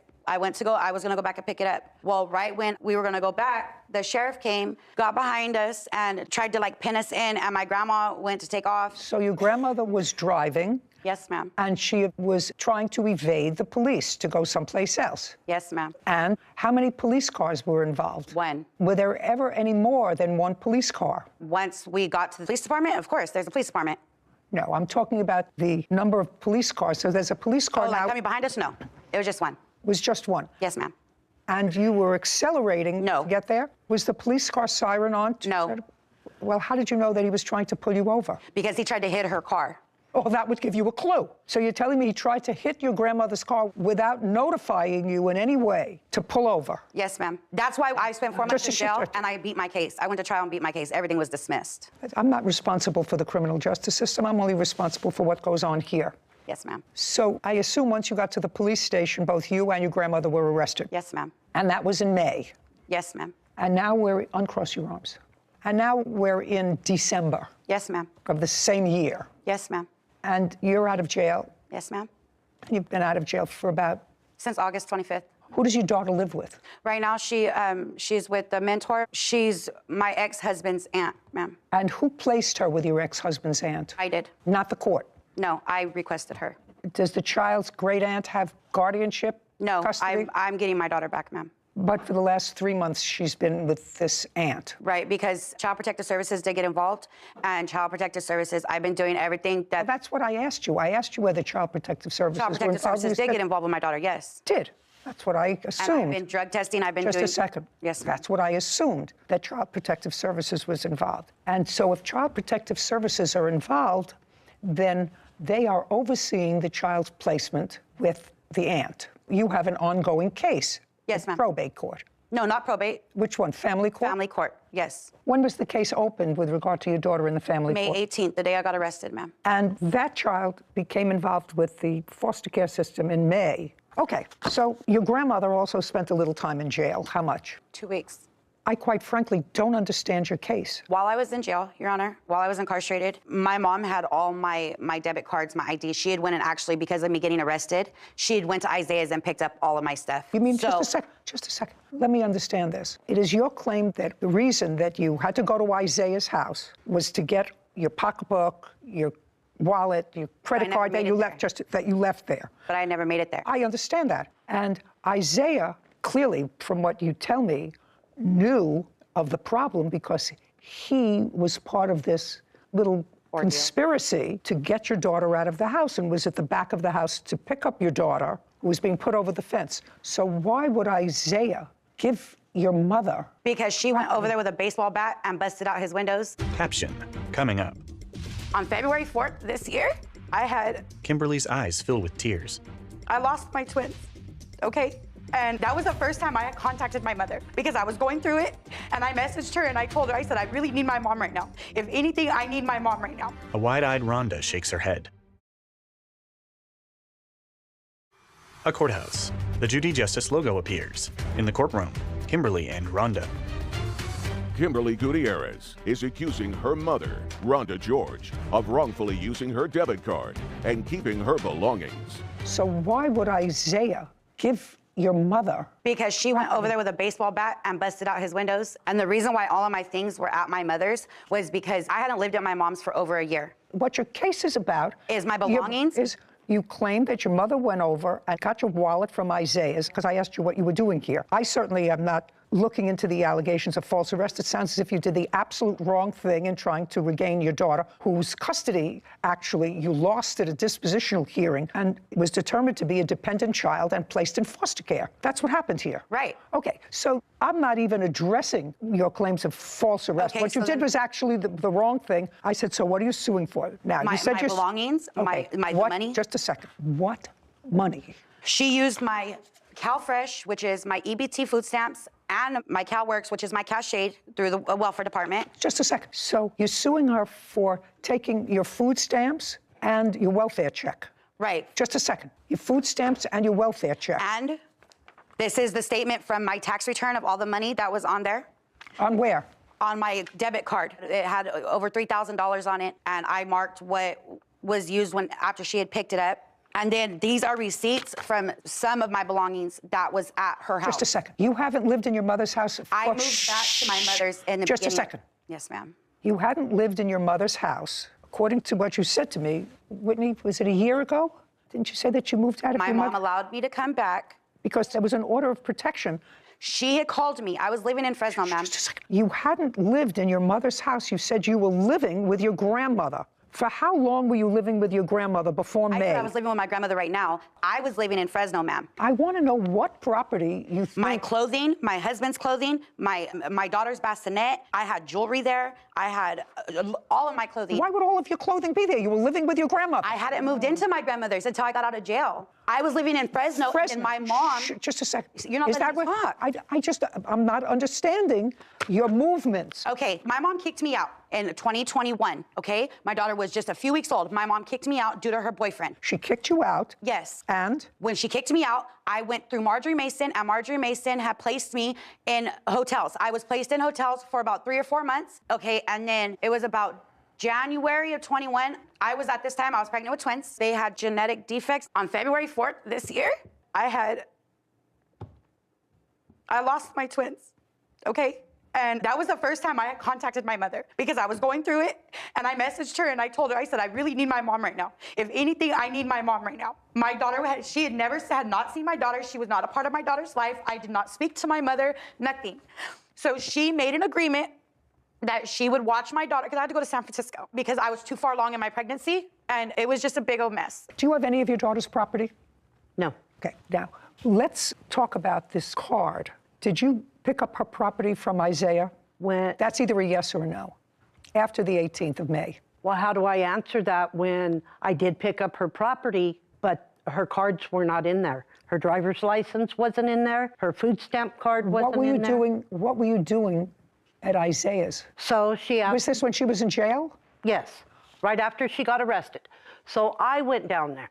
No problem, he handed it right to me. Look in my wallet, make sure everything's in there. Like I said, I don't know if it was her driver's license or ID was missing, her food stamp card, and the other card, the bank card. I don't know how to get proof, but her best friend, he cashed out everybody money. There was a bunch of people, even himself. Information right here. Even himself and his girlfriend. I don't want to get into the whole... I don't want to get into it either. It's far too complicated for me. Is what you're telling me that you never used a card that she had? No, I did not. Because I'm not concerned about food stamps or welfare. I did not. You're suing the wrong person. You were in jail, so you didn't need money from welfare. What proof do you have that I have my bank statements. What proof do you have that your mother withdrew money? She was the one that went and picked up my cards. Oh, I don't know that. That's not what she says, and you have no proof. Isaiah's not here, correct? No. I don't doubt you when you say that somebody used your card. I just need proof My to mother, show. I know that she was supposed to get my daughter from CPS. She was supposed to go get a crib with my card, and I have and my grandma can. I just want you to show me. Ma'am. No, that your mother. I believe that people used your card. She used my card. No, I don't know that. I need you to show me proof that your mother How am I used supposed to show? I have my bank statements. Then I'll take a look at your bank statement. If your bank statement tells me who used your card, then that's an easy. She said she did not. I just want you to show me proof that any of these were used. I mean, we have a lot of PlayStations, DoorDash, Amazon Marketplace. And I was locked up throughout the whole time. I understand that. I suggest that you concentrate on getting yourself together. If you want to reunite your family, I suggest that you put your priorities in order. Oh, they are in order. Evidently not. I work, I have a job, I go to school, I'm getting my own place, but I'm going to court, I'm getting my kids back. Good. Can I give you this? I don't know what it is. Well, I just want you to look at it. Rhonda hands a document to Kevin, who brings it to Judy. She reviews it. You're telling me this is part of your daughter's criminal history? What is this? No, I'm just showing you she just got out of jail just a couple of days ago. They haven't picked up charges, Your Honor. You were arrested on November 28th? Yes. I'm not going to let you tell me about this. You have a lawyer? Yes. As I said, Ms. Gutierrez, if you're trying to work to get your family back together, Yes, ma'am. and your kids back together, Yes, ma'am. it would be a good idea to think about having more children until you get these children back under your roof. We're done here. Your case is dismissed. You have a good day. This court is adjourned. Outside the courtroom, Rhonda. Oh, I love her decision. I don't want to have nothing to do with any of them. They've burned their bridges. Judy and Sarah. Perfect example of suffer the little children. So you have 3 kids, none of whom live with you. They go back and forth between a grandmother who would participate in evading the police, but the police had to stop them by ramming the car. Yeah, I was going to say there was something in the papers about a crash and. She said he tried to ram my mother's car. So fingers crossed for her. Yeah, and the kids. But take care of these kids before you think about having any more. Yeah, agreed. Title, Judy Justice. Are you having a family dispute? Go to. He didn't tell me he was moving out. And this is your girlfriend? Yes. 5 years tomorrow. And I'm just saying, it's 5 years. And the rest of our lives. You know that? He's learning. He's learning. Terrific. This is Judy Justice. Adam Snyder and Julie Alice are suing their former employee, Trevor McCormick, for breaking his lease, the cost of a phone, as well as a personal loan. Court come to order. All rise. Have a seat, everyone. Kevin approaches the bench. Case number 2031, Snyder Alice versus McCormick. Thank you. You're welcome. Mr. Snyder, you own a farm, I do. and this is your girlfriend. Yes. How long has she been your girlfriend? 5 years tomorrow. You say that as if 5 years tomorrow. And I'm just saying, it's 5 years. 5 years tomorrow. Yeah. And the rest of our lives. Okay, good. You know that? No, he's learning. He's learning. Terrific. Okay, this is what I'm gathering from the bare bones of the story. Mr. McCormick was dating an employee of yours. Correct. What was that employee's name? Natasha. When were you dating the lovely Natasha? We weren't really dating. We were an acquaintance. Where was Natasha living? She was living, when we first met, she was living at a friend's house, and she was working for Adam as an employee at a restaurant. And when was that? Month and year? I'd say around September of last year. September 2021? Yes. And we decided to move out because Adam had. Well, so you were living with Natasha at the friend's house? Yes. Where had you been living before? My mom's. So you went from mom's house to Natasha and her Yes. friend's house? Yes. Okay. And then where did you go? Then we moved into the trailer right next to Adam that he owned. Who had a discussion with Mr. Snyder about potentially renting the trailer so you would have a Natasha. place to live? And what kind of rent were you paying? I believe it was $800. And you moved into the trailer when? Around November. Of 2021. Yes. And you lived in the trailer till when? About March. March of 2022. Yes. In March, what happened? Me and Natasha weren't getting along. I just had enough. There was never a boyfriend-girlfriend relationship. No. She was just a friend. Did you know that? That is not true. So what did you do? I asked Adam if I could move into the ranch house. There was nobody living there at the time. Where were you living? I live at my home with Julie. Okay, and there's a ranch house on the farm. I have a ranch house on a separate piece of property. Close by to the farm? Yes, 3 miles. That was vacant? Correct. Okay, so you asked to rent it? Yes. Who was going to rent it? I was. Just you? Yes, just me. How much was the rent? It was $800. And this was in March? Yes. Prior to March of 2022, what kind of work were you doing? I was working at a factory. How long did you work there? About a month. What month? March. Prior to March, where were you working? On Adam's farm. From when to when? I'd say about December until March. Well, in December to March, you were living in the trailer. Yes. Okay. And you were living with the lovely Natasha. Correct. And Natasha, I assume, was contributing to the rent. Yes. And how much were you contributing to the rent? Is not an answer. How much were you contributing to the rent from December to March of Couple hundred. 2021? Couple What? hundred a month. That's not an answer. A couple of hundred a month. How much do you pay for rent? $316 a month and 24 cents. How much does it cost to have your garbage picked up? $59.12. Do you understand? Certain things change. What was your electric bill last year? I don't remember. What was your bill last month? I don't remember. $300, ma'am. You see? But I mean, a couple is two. Yes. Who did you pay that to? Natasha. Well, I can't tell whether you pay that to Natasha or not. Did you ever discuss rent with Mr. Snyder? No. Even in the trailer? Even in the trailer. So that was all done through Natasha? Correct. Okay. But according to you, you worked someplace in March, but before that, you worked on the farm. Yes. From when to when? December to March? Yes. Beginning, middle, or the end of December? The middle, the 16th. Is that about right? If you want to call Just helping... helping whatever? Yes. December 16th. Okay. And from December 16th, you did whatever work it was on the farm until March? Yes. March what? Till I moved out. No, March what? Beginning, middle, and... 28th. And what was the rent in the ranch house? The ranch house must have been nicer than the trailer you were living in. $800. You moved in April? Yes. How much money did you give him? $900. Some was to go towards security? I was in between jobs, and that's what I had, so we made an agreement that I'd pay $900 the week of, and then so on and so on. I don't have so on and so on? I don't have the copy of the lease. He never gave me it. Did you sign a lease? Yes. I'd like to see it. I have it right here. In the back of the contract, you'll see where we wrote down he would pay $900 Just a second. on the 8th. Judy reviews the document. Okay, so the security deposit was supposed to be $1,200. You paid $8. Paid $9. The security deposit was $12, and you paid $9 of security deposit? I paid $9 total, ma'am. Well, how many months did you live there? Not even one. When did you move out? April 24th, I moved out. Is that correct? That's close, yes. Okay. I don't know exactly when he moved out because he didn't tell me he was moving out. He just locked the door. Okay. And wouldn't but it was in return April. messages. Okay. And you had $900. He paid $900. And the rent on the property was supposed to be? $800 per month. $800 monthly. Yes. So right now, you've been paid for the month that he lived there. Correct. Prior to his moving in there, who was living there? Nobody. So it wasn't rented? Nope. In what year was it last rented?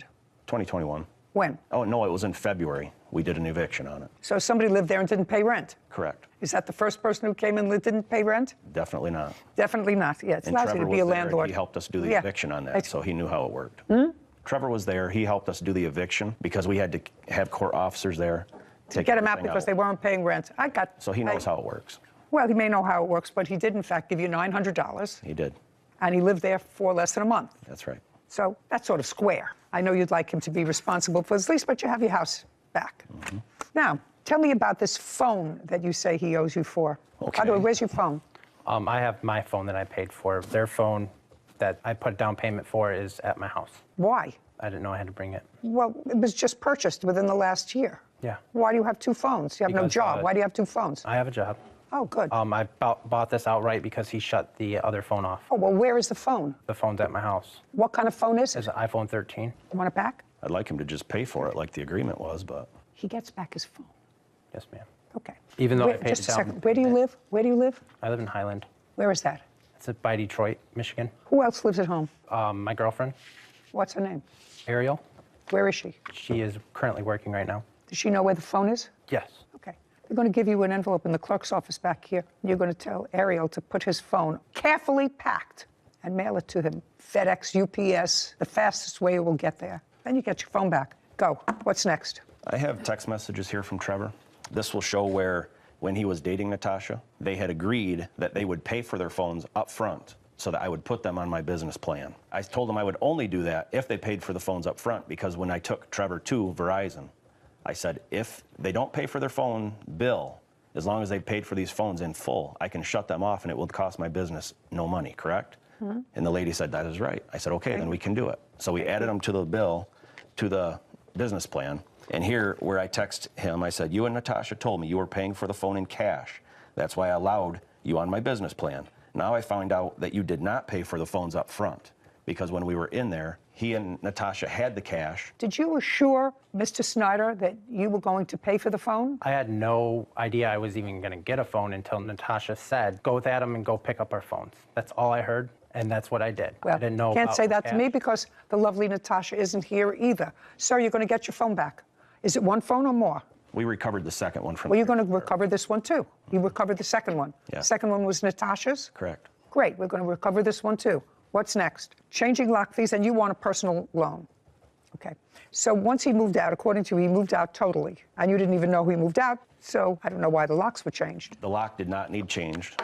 I did tell the court that we were going to have to change the locks because the key was missing. I didn't know that while I was away on storm, Julie had gone in to check to make sure the water wasn't running, and she found the key on the table. And that is Okay, what Trevor great. said. So we're going to eliminate that. And now we're going to go to the small loan that you say that you made to the defendant. So Natasha came over, guys. Like he said, she worked at. Don't tell me what Natasha asked you. That's all hearsay. I need to know what conversations you had with the defendant. Okay, but she came over. But you can't tell me what she said, you see. Okay. So And anyway, if you made a contract, if you made a contract with Natasha for a loan of money, even if it went for his benefit, do you understand? Okay. Even if it went for his benefit, he's not responsible. If Natasha says, I want you to give, what's your first name? Trevor.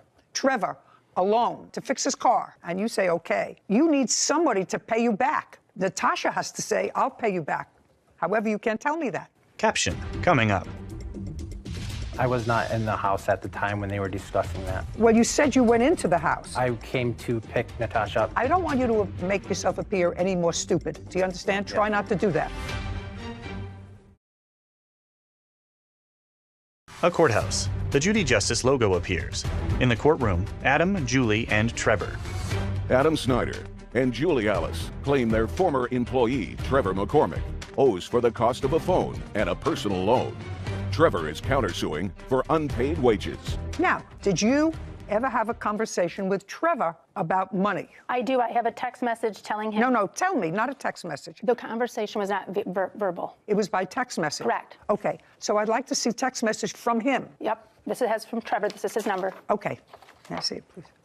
Julie hands a document to Kevin, who brings it to Judy. She reviews it. He did pay me $100 in cash. Okay, so it's clear from this text exchange, sir, that you borrowed a certain amount of money from the plaintiff. I did not borrow Natasha. Yes, well, it acknowledges it here because you say, I start that job on the 14th. I will pay you back out of my first check. It was for me, and I will pay it. That's what you wrote. Do you understand? Do you want to look at it? No. You don't want to look at it. You're not questioning me. So it's clear from this that you borrowed money from Miss Ailes. I personally did not. I didn't even know what was going on. Who wrote this? I start that job on the 14th. That was me. Well, then, that's in response to her text message to you that says, hello, Trevor. I heard you were moving out, and I need that paid by the end of the month. I have been very patient, as no attempt has been made on this. Thank you.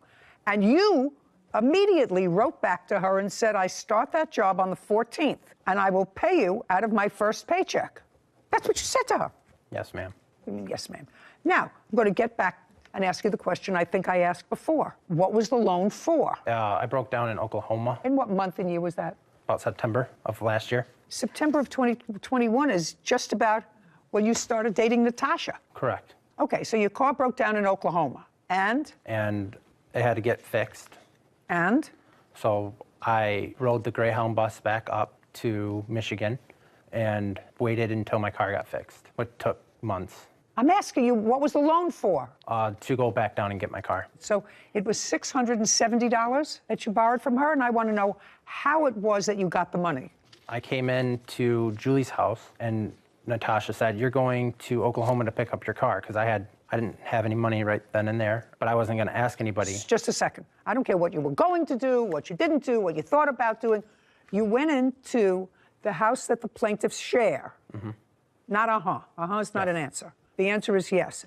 The lovely Natasha was there. Yes. With Julie. Yes. What did you say, and what did Julie say to you? Just Julie. Julie didn't really say anything. She said, don't tell Adam about the money. Oh, so she said she would give you money? Yes. And she knew exactly how much you needed? Yes. Did you tell her that? No. Okay. When she gave you the money, did she give it to you in check or cash? She didn't give me no money. She gave Natasha the money. Okay, how much was it? $700, around there. And after it was given to you by Natasha, but you were all in the same room together. I was not in the house at the time when they were discussing that. Well, you said you went into the house. I came to pick Natasha up, yes. I don't want you to make yourself appear any more stupid. Do you understand? Try not to do that. You were in the house with Julie and Natasha at some point, and at some point money was discussed. No. Was money discussed in front of him? No, it was not. Okay, so your loan was not with him. Do you understand? Yes. Unless he ratifies the loan subsequently. Is that correct? Correct. From my person who just studied for the bar, and I have to go back in my mind 50 years. If my memory is correct, if you don't make a loan directly with someone, they cannot be obligated to repay that money. However, if they subsequently get use of that money and subsequently agree to repay you, they have ratified that contract. Correct. You just have to decide if that's a ratification. Yeah. What would be your take on that? Take a look at it very carefully. What would be your take? It was for me, I will pay it. Seems pretty close to textbook ratification. Yeah, I would say so. I start a job on the 14th. I will pay you back out of my first paycheck. I just wanted to keep the peace because she was down my throat. This woman was down your throat? Yes. She may have been annoyed, very annoyed, but she wasn't down your throat. She was the one who volunteered to give you money in your time of need. How could she be down your throat? Okay. So far, you paid her back $100. Is that what he paid you back? So he owes you $600. Okay. So far, Mr. Snyder, I'm not with you on it, on the rent. Okay. I'm not with you on the lock change fees. I am with you on the phone, which you're going to get back. He's going to get that back within 5 days. Otherwise, you're going to have difficulty. Here from the day that he did the phone purchases, instead of paying for the phones up front, he also added a bunch of other cordless phone chargers and everything else to the bill. How much were the extras? Totally, there's $2,000. No. I don't want them total. Total, you're going to get the phone back. What were the extras that he charged onto the phone? There is a $41.99. $41.99. There is a $20.99. Okay. You know that I went to 7 years of postgraduate school for this. Keep going. $29.99. 7 years. They were very hard years. I also took the bar exam. Keep going. $29.99. $17.99. Oh, it's getting worse. Not better for you, Mr. Snyder. And $11.99. Worse. A lot worse. $122.95. Okay. You have a counterclaim. Yes, ma'am.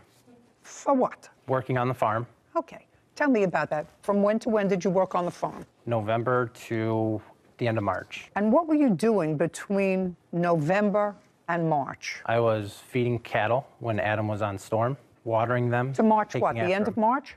Yes, right. I thought you worked at a factory. I did both. Well, you can't do both. You work at a factory. I asked you if you had a job. You said, I work at a factory. I did do both. Well, now I need the name of the factory and find out what your shift was. I was, And you worked during the day? Yes. From when to when? From Time? 6 to 6. Well, I had... Just a second. Mr. McCormick, if you work from 6 a.m. to 6 p.m., it is not possible to work a full-time job for the plaintiff as well. I had a schedule of three on, 2 off. Okay. We're making it up as we're going along. Trevor smirks. Caption coming up. Did you have a financial arrangement with him for putting out these bales of hay? We never did. Although he did get paid for everything he did until the last day that he worked for me, where we were tearing apart a building. That's Oh, incorrect. just don't speak. Judy raises her eyebrows at Trevor. A courthouse. The Judy Justice logo appears. In the courtroom, Adam, Julie, and Trevor. Adam Snyder and Julie Alice have accused their former employee, Trevor McCormick, of refusing to pay the costs of a phone and the balance of a loan. Trevor claims he was not paid for the work he did on their farm. Now, did he work for you? It would be very minimal. He would put hay bales out, which would take 10 He would minutes. put what? Hay bales out for the cattle. Hay bales? Yes. At approximately what time of day? Because I'm not getting... He could come and do it when he got home from work. Okay. And did you have a financial arrangement with him for putting out these bales of hay? We never did. Okay. Is there any reason why you never did? Because he didn't do it very often, and he said he was just happy to help, although he did get paid for everything he did until the last day that he worked for me, where we were tearing apart a building. So he got paid when he worked for you? He did. That's Oh, incorrect. just don't speak. From when to when? When he helped me, it was very minimal. It would be... No, I'm not talking about the hay. You said he did, in fact, work for me. He did. I want to know, but not on the farm. He worked someplace else. He helped on another piece of farmland that I have. Okay. Where a barn had fallen down. We were tearing the steel off, and he worked 3 hours that morning. 3 hours what morning?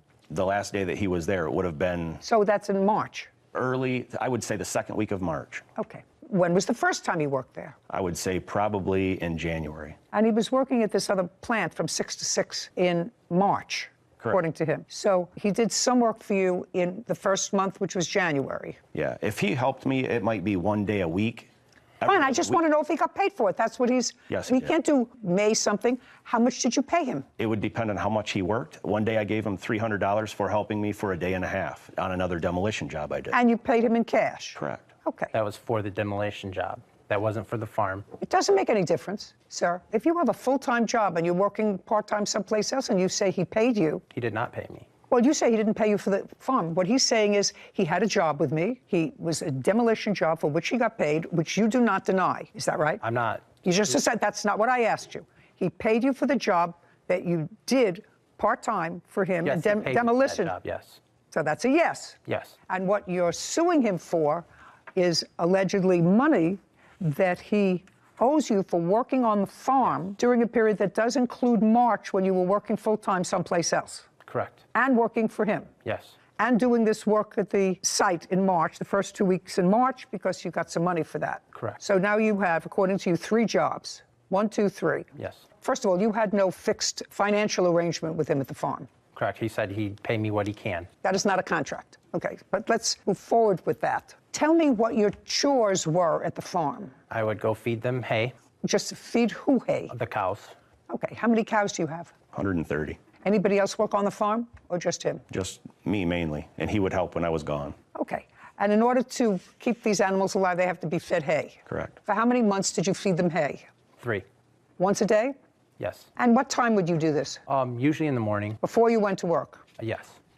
That had to be 5 o'clock in the morning. You went to work at 6 o'clock. You had a shift, according to you, from 6 to 6. Yes. Okay, so how long did this take you in the morning when you had a full-time job? Sometimes. Not sometimes. I want you to tell me how long it took you. Average about an hour and a half a day. So let's say it took you an hour a day. And how many days did you do it? I was with him every day before I got the job. I would go with him every day. I don't care. Okay. For the 3 months, I'm asking you how many days you did it. 45. That be right? In the 3 months, maybe 45 days? How many days did he put out hay? If Trevor fed the cattle 12 days the whole time by himself, I'd be surprised. And I helped him because I was there. You did not help me when Just he a was second. gone. Yes. You helped him with the bales Yes, of hay? I helped him because we also had another hired hand that would help me too, so I was rotating between both of them. Okay, so let's say he worked 20 hours. Did you pay him any extra money for this work? No, not for feeding cattle. Not feeding cattle. And you didn't have any arrangement with him whereby he would work on the farm and he would get something off his rent? No. Okay, so he has to be paid for that. Sarah Rose, would you look up and see if there's a minimum wage in Michigan? What's the federal minimum wage? I don't know anymore. $15. So the minimum wage is now $15 an hour. That's federal. Yes, ma'am. 15 times 20.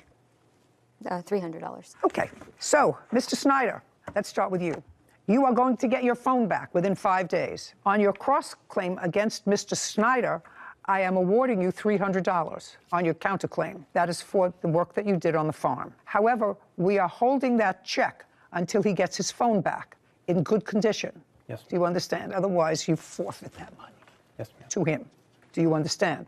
Yes. With regard to the co-plaintiff, I find that you did, in fact, take a loan from her, that you initially did it through a third party, but that you ratified the fact that you would make payments on the loan by 2 things. First, by acknowledging it in writing, and second, by making a payment. So I'm awarding you $600 on your claim. Those are the orders of the court. Thank you.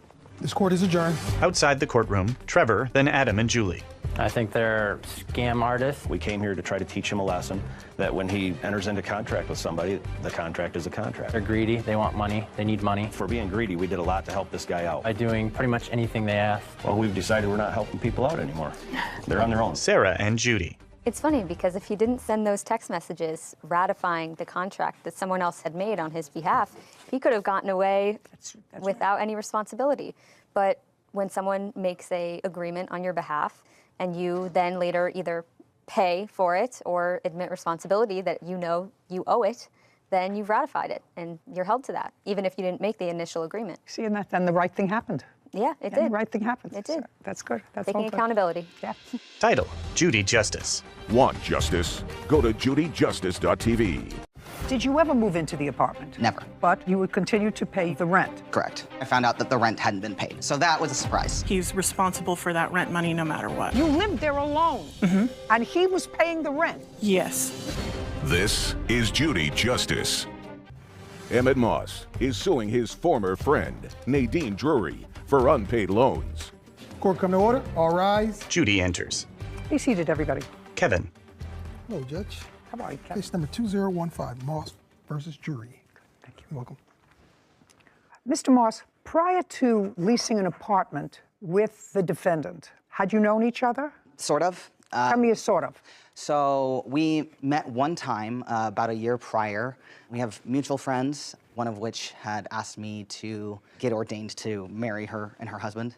So I flew in town to do that, and Nadine was there at their house when I flew in. We saw each other for a few minutes, and that's actually the only time we've ever met in person. And there came a time when you were looking for an apartment where? I was looking for an apartment in the Salt Lake area. And where had you been living?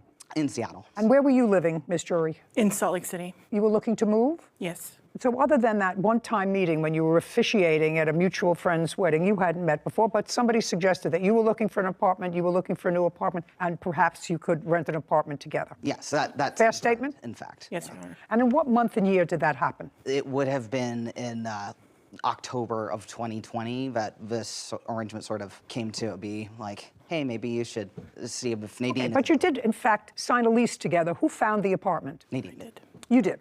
Prior to signing the lease, Mr. Moss, had you seen the apartment? No. No is the answer. Did you ever see the apartment, other than videos or photographs of it? No, I never saw Prior the to apartment. signing the lease? Correct. Also correct? Correct. On what date was the lease signed? On the 7th of November of 2020. The rent on the apartment was how much? It was $585 a month each. $1,170, Your Honor. So $585 per month each. You both signed it on the same day. Did you move in? I did. On what date? November 8th. And you were still in Seattle? Correct. Did you ever move into the apartment? Never. Okay, and that is also correct? Correct. Because for whatever reason, you decided to stay in Seattle? Correct. Is that work-related or socially? Social. And then you contacted her and told her that you weren't intending to move in? Correct. But that you would continue to pay your half of the rent? That also correct? Correct, Your Honor. And you were making a direct deposit to the account to pay the rent? Yeah, it was an automatic payment from my account to the rental. To the rental office? Yes, to the rental office. Then you came to find that Miss Jury had stopped paying her portion of the rent. When did you stop making payments on your portion of the rent? In January. So you paid either full or partial for November because you moved in on the 8th, and you paid December's rent. Correct. And you stopped paying rent in January. Why? I lost my job in December of 2020. So I'm going to outline now what this case is about. Yes. Mr. Moss continued paying his half of the rent until you found a roommate. Correct. And you found a roommate when? I believe I found him in February, and he moved in the month of March and started paying his half of the rent. So you didn't pay rent January or February, Correct. 2 months. Correct. And you had no work. Correct. When you found out that the rent wasn't being paid, according to you, in order to not impact your credit, you spoke to her. She said, I don't have a job. You said, I can help you out. I'll send you money. Mm-hmm. Is that generally what happened? Then I'll get into that's generally what happened, but there is a little more detail to it. I'm going to let you get to the details. All right. And you want that money back. The money that you advanced her in her time of need, which was how much in total? The total is $3,360. She did at some point pay me $300 back, so the amount I am seeking is $3,060. Okay. Are those figures accurate? Yes. And he gave you that money, not because you were good friends, because you were a relative. He had met you one time. Right. And he had, in fact, said to you, I will continue to pay my rent, even though I know you from hole in the wall. I will continue because I signed this lease until you find someone to get me off the lease. That's correct, Your Honor. And your defense, it seems to me, to this action is that he was really trying to scam the government by depleting his bank account so he could collect food stamps or whatever. No. And as a result of that, because he wasn't being honest with the government, you shouldn't have to pay him back. I just want to know if that's what I'm reading correctly. There was never an agreement No. payback. That's a different story. I'm going to read this over because, you know, I'm getting elderly, and I may not have recalled exactly what you said in your answer. Judy looks down at a document. It doesn't say that here. It says several months later, it's after you found a new roommate, Emmett randomly reached out to me saying that I owed him money and demanded that I take out a personal loan to pay it. I refused. Emmett has some nerve. Not only did he break the lease, well, what difference does that make to you? He still was paying his half of the rent. So now you had a whole apartment by yourself and he was paying the rent, right? So why does he have some nerve? But he took advantage of me and used me to scam the system. So that's what I understand your defense is. It is. I have video evidence, Your Honor. Video of what? Of Emmett Of Emmett what? Of Emmett explaining why he was trying to get on assistance and how he was like, it's fine for you to pay rent with this money because I'm trying to empty my bank account so that I can get on food stamps. It is true. Okay, just a second. Just a second. Let's say that's true. He's going. I'm just trying to. Shh. Caption coming up. I furnished the down payment for the car. Okay, so you bought 2 cars. No, just one. I didn't have a vehicle at the time. Oh, you know, I'm not believing you, sir. I'm really not buying this whole story. A courthouse. The Judy Justice logo appears. In the courtroom, Emmett and Nadine. Emmett Moss claims his former friend, Nadine Drury, owes for unpaid loans. Nadine says Emmett broke the lease they were both on. I'm just trying to get your mindset. You know, I hate people who scam the system. But you got this money from him. And your defense is that he was trying to scam somebody else, so you shouldn't really have to pay him back, even though it was his money. It was his money. It was his money that he took out of his bank and gave to you. Right. For no reason. That I never agreed to pay back for a lease that he was legally on. He's responsible for that rent money no matter what. You mean so you get to live there free? No, Well, just a second. So you get to live there free. If he paid for it for the months that you didn't, you got to live there free. He wasn't even living there. It's not as if he was living there and you didn't get to live there free. You lived there alone. And he was paying the rent. Yes. Well, why do you think you're not responsible for that once you get back on your feet? We never talked about a repayment. No. That's not. Okay. Now, we definitely talked about repayment. Now, I want you to explain to me and be very careful, because, you know, I've been in this system a very long time. So I know about social services, and I know about the system, and I know about welfare, and I know about food stamps. I know all about that. So you contact her. Yes. And she tells you she lost her job. Yes. Let's pick it up from there. Okay. So I found out through the payment portal that she hadn't paid rent. Yeah, we're past that. Okay. We're I past contacted that. her about that. Well, there was. Don't look up. Apologies. I sent her money that night. No. You contacted the portal, and then you had to have had a conversation with her. Right. If you tell the truth, you don't have to have a good memory. Let's start with you contacted the portal, and you found out she hadn't been paying her rent. That was in January. Correct. January the 2nd. And January, she hadn't paid rent, and you called her, and she said to you... She said to me that she didn't have money to pay, which I was aware of because she had previously told me that she I was aware that she had lost her job. Just a second. How did you become aware that she had lost her job? Because we were friendly with each other. We were talking several times a week via Facebook Messenger. Fine. You knew that she lost her job. Yes. And I assume you knew if she lost her job, and you were speaking several times a week. Let's be very careful. This isn't just calling the pay portal and finding out that this stranger who you met once wasn't paying her rent. You were speaking, and you knew that she had fallen on difficult times. And? I did. I didn't... Don't go up here. Right here. I didn't know that she wasn't going to pay rent on time. No, just a second. You didn't know what? On the 2nd was when I found out that the rent hadn't been paid. On the 2nd of January? The 2nd of January. Just look at me. On the 2nd of January, you found out the rent hadn't been paid. What did you do? So I called Nadine to ask about it, and she told me that she didn't have the money. And so I said, okay, I have these extra funds because I, at the time, was also unemployed. I had been taking payments, unemployment payments and then the COVID payment. And what? The extra payments for COVID on top of unemployment because this was 2020. Welcome to Inflation 101. Right. So all of my payments had been late and had come in a lump sum. So that is why I had extra So your money. Unemployment and your COVID funds came in one lump sum. Correct. And I want you to think very, very carefully. And you're living where, sir? Seattle. With whom? At the time, I was seeking a roommate. No. Where were you living? So I was living in Seattle. In Seattle with whom? No one. By yourself? Yes. Technically, someone was paying rent because they had moved out. You know, you're looking up at the sky. Sorry. Don't look up at the sky. So somebody had moved out of their apartment, which had been prepaid in rent. Yes. So you were living there rent-free. No. This was my apartment that I lived in for 3 years. And someone else had moved in and then moved out.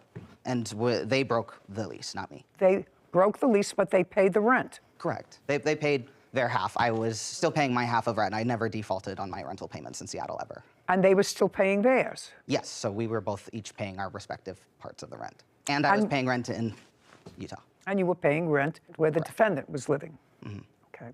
So I want you to think very carefully. When you got your unemployment and your extra COVID money in a lump sum, how much did you get?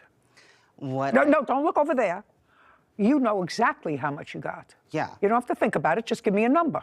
$10,000. Well, that should last you for a little bit. And you got $10,000 on what date? I don't remember. Month. It would have been in November. Okay, so now she's run out of funds, and you say to her, go ahead. By the time we get to January, I do not have $10,000. I have much less because of other circumstances. Like what? Like needing to purchase a car for the girlfriend that I stayed in town. A car? Yes. What else? Rental payments. That's it. Nothing. You bought your girlfriend a car? I did. Her car that she had was a beater, and it was unsafe. I don't care. What about your car? I did use a down. I furnished the down payment for the car. Okay, so you bought 2 cars? No, just one. I didn't have a vehicle at the time. Oh, you know, I'm not believing you, sir. I'm really not buying this whole story. You're living by yourself with a roommate. The roommate moves out. Your girlfriend had a terrible car. You don't live with the girlfriend. Don't. But you bought her a car. You didn't have a car, but you bought her a car. I had, if we need to back it up, I had given up my car in a bankruptcy earlier in the year because of... In whose bankruptcy? My bankruptcy. Your bankruptcy. That is why I didn't have It's getting better all the time. Okie dokie. It was an interesting year. That doesn't mean you don't owe money. It just means I have to know the characters that I'm dealing with. I understand, Your Honor. Okay. Caption, coming up. While you were going to the program, which you said it was in person, were you getting any government assistance that was connected to this trade school? That's either a yes or a no. A courthouse. The Judy Justice logo appears. In the courtroom, Emmett and Nadine. Emmett Moss has accused his former friend, Nadine Drury, of refusing to pay back loans. Nadine claims she was used by Emmett to scam the government. So now you've got much less money from the $10,000. You bought your girlfriend a car, you had to pay her rent, you paid your own rent, you had other things from bankruptcies that you had before, so you have a little bit of money left in the bank. Yes. Go ahead. So don't look over there, right here. No, look, that evening of the 2nd, I paid Nadine a total of $710, enough to cover the rent of $585, any fees it would cost her to go and withdraw that money from the bank, and she also asked for extra money for groceries. Just a second. You acknowledge a $3,000 amount of money that he gave you. Am I right? Yes. Yes. You say that that's correct. That includes the money that he's saying that he spent on rent, that he gave me for rent, and he's also asking for his deposit. I am asking for my deposit. The deposit for the apartment back. Okay, well, he's entitled to that. You have a new roommate who I'm sure you got a deposit from. She chose to not. And if you didn't? Collect a deposit from What? the roommate. Well, that's her problem because she's going to get the deposit back. Yeah. Okay, well, that's reasonable. She's going to get the deposit back when she leaves. When you leave, if you leave the place in good condition, he was never living there, so if you don't leave it in good condition, then it's on you. I want to know about this video that she wants me to look at, where you tell her some sort of a scheme you have to get more money from the government. It wasn't a scheme. Why don't you tell me about it? So far, we got $10,000 that was supposed to last you for 6 months, and you blew it on a car for your girlfriend. And so you may not call it a scheme. I want you to tell me why you had to have a zero bank account. I didn't have to have a zero bank account. A more limited access to money. What were you applying for, sir? So not so up here, so here. Okay. I was applying for a program to go into the trades. So it was like a work-study program, like electrician, plumber, that sort of thing. And again, I didn't have a job, and unemployment had completely stopped. And as far How many years did you collect unemployment? It was less than 1 year. How many years had you worked? How many years have I worked? Yeah. I've been working since I was 16. So well, I'm been surprised 14. the unemployment totally ran out because they kept extending unemployment. People were on unemployment for years during COVID. When they cut me off December of 2020, they did not reestablish my claim. I kept applying and it was denied. So I don't know why, but it was. What kind of work do you do now? I work for customer service. Okay. And the trade school that you wanted to go to was to prepare you for what? To be an electrician was what I wanted to do. An electrician? Yes. And was this an online program? No, this was in person. Where? It was in Seattle. And how much did they give you to go to that program? They didn't give me money to go to the program, but the program was free of charge. Okay. So the government paid the tuition? I believe that Well, somebody pays the tuition, sir. Yeah. So the government pays the tuition. And while you were going to the program, which you said it was in person, how were you supporting yourself? So... Were you getting any government assistance that was connected to this trade school? That's either a yes or a no. Yes, I applied for food stamps and got food stamps. That is what I got. So you applied for some sort of assistance while you were going to this trade school, which you're not practicing now, and you're not an electrician. That is correct. And in order to apply for food stamps, you have to have a certain amount of money is the maximum you can have in your bank. That is correct. Okay. So that's the fraud you're talking about. That's why he gave you the money. Yes, ma'am. Okay. I mean, just a second. I also gave her the money because she was going to need the money for rent. Like, it was one of those situations where it was mutually beneficial for me to give her the money, but it wasn't. You're looking up at the sky. I understand what happened. So I wasn't going to have any way to support myself. I needed something to, the $2,000 was going to cover the rent for my place and my place in Seattle and my place in Utah, and then I wasn't going to have anything left. I understand that it became mutually beneficial for you to advance her the money so that your bank account would have less in it so that you could receive assistance and also get free tuition at a trade school that you didn't use. My intention was to use it, and I changed my decision later. Do you think the trade school charged the government once you enrolled in it? Yes. Yes, of course they did. And you know how much the tuition was in the trade school? Yes, you have to know. No, it was free to you, but it wasn't free to the government. Right, The government pays. $1,500 was what I was made to understand. Baloney. You people really somehow deserve each other, but you owe him $3,000, madam. Judgment for the plaintiff. We're done. This court is adjourned. I'm a little bit shocked to be made out as a government scammer. I mean, I lost my job and I wasn't able, and he bailed on the lease that he signed. Because that wasn't ever my intentions. I mean, I was alone. I had lost my job. I just didn't have any support. Definitely careful about getting money from the government. Just glad it's done. Glad I don't ever have to see him again. Haven't had to do that since this whole situation, and I intend to keep it that way. Sarah and Judy. You know, it's so unfortunate because that plaintiff looked like an intelligent enough man, able-bodied, seemingly, and he spent a lot of time, effort, brain power into bankruptcy proceedings, trade schools that would be paid for by the government, applying for food stamps, knowing what the threshold for food stamps is so that he had to get rid of a certain amount of money. That seems like a lot of time and effort that could have been better spent gaining legitimate employment or skills at a trade school legitimately. And it's just unfortunate that some people decide to take the path that I view as more difficult in searching for ways to get free money. Really unsatisfying. Yeah. If you think about it, unsatisfying. Maybe going forward, he'll take a different path. Maybe. I doubt it. Title, Judy Justice. Want justice? Go to judyjustice.tv. I just heard a big bang. A scooter hits a car. And that is where you hit him. That's where he hit me with his car. No, he can't hit you sideways, sir. Now, whosever fault this was, cars don't go sideways, they go front. Let's be serious. I don't have all day. This is Judy Justice. Kaloyan Popyanchev is suing fellow motorist Spencer Gilbert for car damage. Court come to order. All rise. Have a seat, please. Hello, Judge. Case number 2084, Popyanchev versus Gilbert. Thank you. You're welcome. Mr. Popyanchev, you were driving in your car, 2008 BMW. That's correct. And that was on the 14th of November of last year. Tell me what time of the day this accident happened.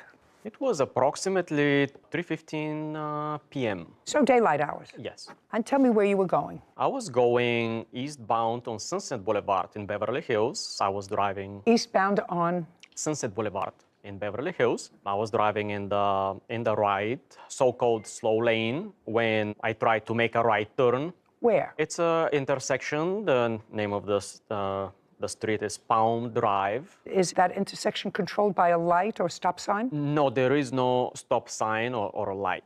At that intersection? That is correct. I assume somebody has a video or a photograph of that section that would demonstrate that there is no light. You do. Is there a light or a stop sign at that intersection? No, Your Honor, there's not. Did you put on your signal indicating a right turn? Yes, I did. How far from the corner? I can't say distance, but it was approximately 5 seconds before I reached the intersection. Was there traffic that day? Yes. A lot? Very light. It was Sunday. So far, Mr. Gilbert, is that correct, that there was light traffic on that day? Yes, Your Honor. And you were traveling on a motor something called a Vespa, which is a small scooter, yes, Your Honor. but motorized. Yes, ma'am. And I don't know about these things, does a Vespa have to be registered and have a license plate on it? I do have It's a yours. license plate on the Reddit. Okay, so your Vespa is registered as a motor vehicle, and you have a license plate. Yes, Your Honor. Now tell me what happened, sir. As I proceeded to make a right turn onto Palm Drive, I just heard an airflow. It was a big bang. It was an impact. On your passenger side? Yes, on my right passenger side. And I realized that there was a small motorcycle or a moped that hit my vehicle. Hit your side. And you were the person riding that Vespa? Yes, Your Honor.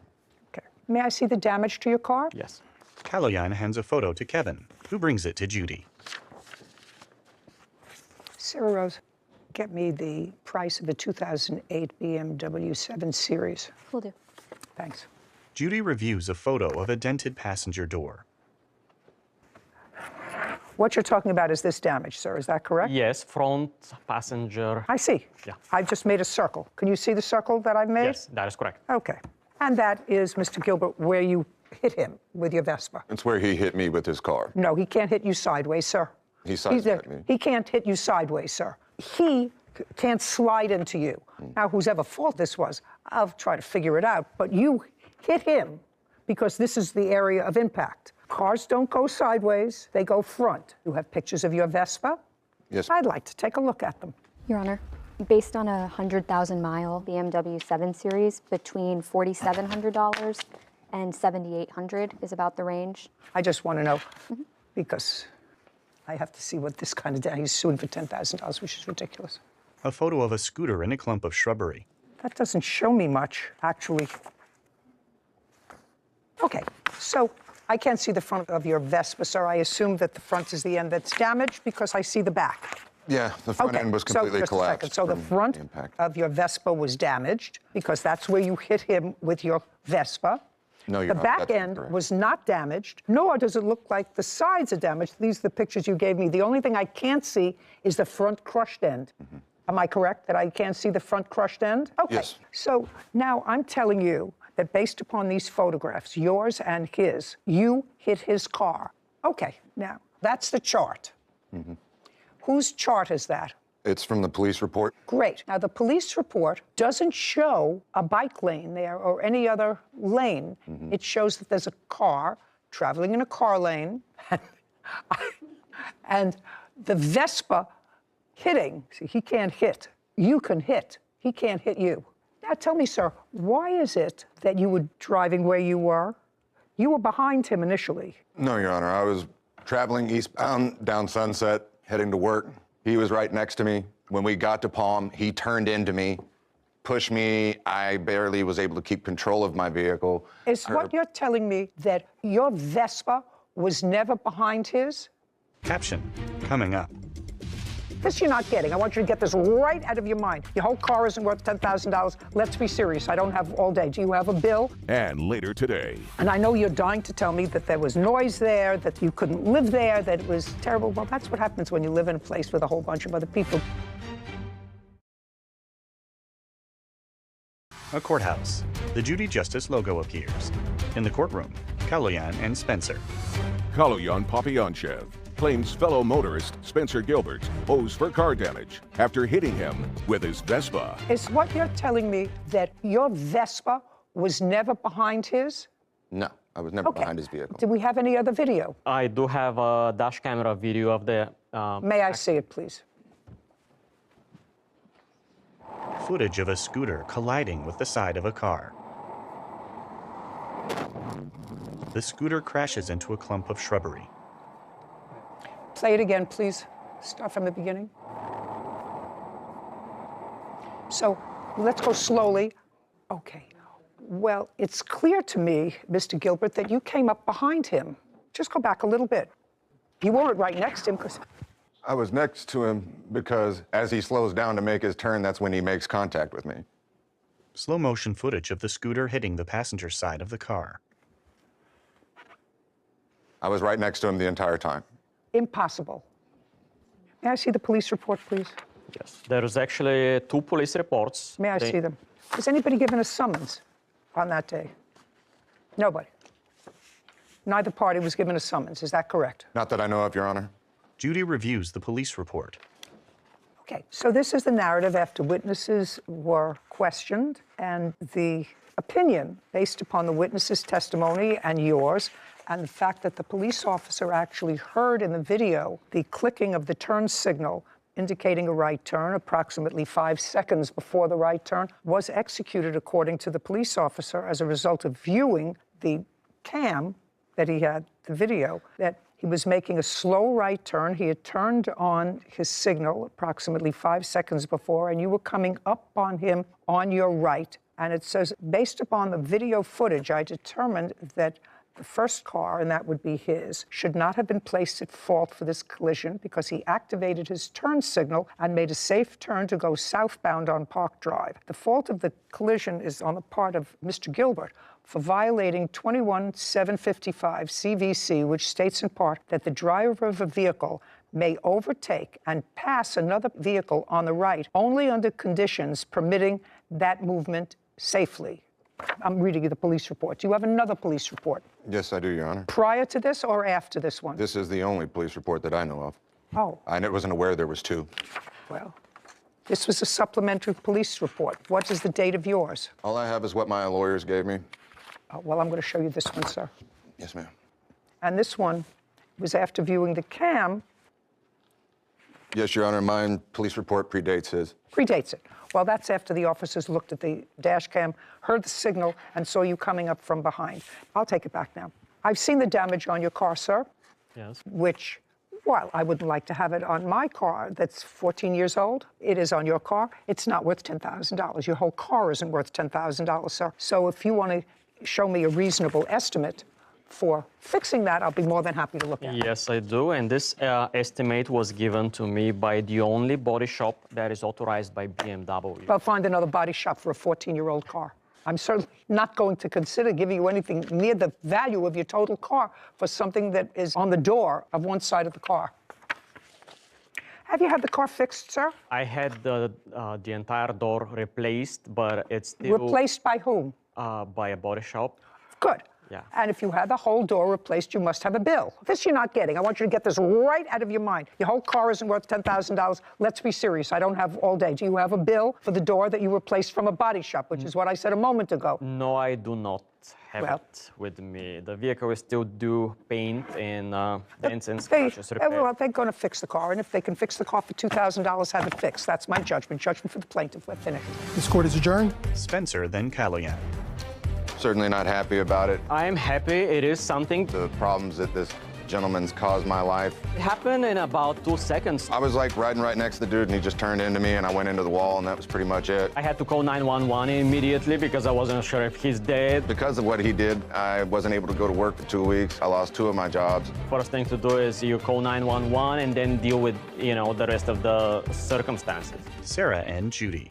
One theme that we see far too often is plaintiffs coming here or to any court asking for a large sum of money, in this case $10,000 for a car that wasn't even worth $6,000. And instead of showing us an estimate of fairy tale land of what was going to fix it, show me a receipt for what you paid to fix the damage. Yeah, because he did fix the damage. He fixed the damage already, replaced the whole door. You don't have a receipt for that. You don't have a bill. You don't have a nothing, which leads me to believe that it was a lot less expensive than $10,000. So I thought your judgment was generous, given that he had no proof. I would have said goodbye. Well, he did damage the car. Not that I'm going into history, but as one who has, on occasion, hit a stationary object, even allegedly hit a stationary object, and get a little nick on a bumper on a car. It's expensive to fix a car. So he had a car that looked and perfect condition. It wasn't after it was hit. He's entitled to have it look like what it looked like before. I just felt there was sort of a bait and switch with a $10,000 estimate, but I already got it replaced. I think that he said that. I think that he said that unintentionally. I also think he did. It's okay. Won't get one over on us. No. Case 2090, Oquendo versus Villarreal. All parties, please step forward. Amber Oquendo is suing her former tenant, Nancy Villarreal, for unpaid rent. Ms. Oquendo, you own a home. Yes. How large is the home? It's 4-bedroom, 2-bath, and like approximately 1,700 square feet. When did you purchase the home? 2018. Can I ask you what the cost was? $225,000. And you live there in the house, just you, with whom? I don't live in that house. That's my rental. You bought it as a rental? Amber nods. Caption coming up. Somebody was playing their music loud. It was a problem for you. Yes. You asked them to be quiet. Yes, You Your told her it was a problem. Yes. And then there was some sort of a kerfuffle. I don't know what happened. You want to tell me? A courthouse. The Judy Justice logo appears. In the courtroom, Amber and Nancy. Amber Oquendo claims her former tenant, Nancy Villarreal, owes for unpaid rent.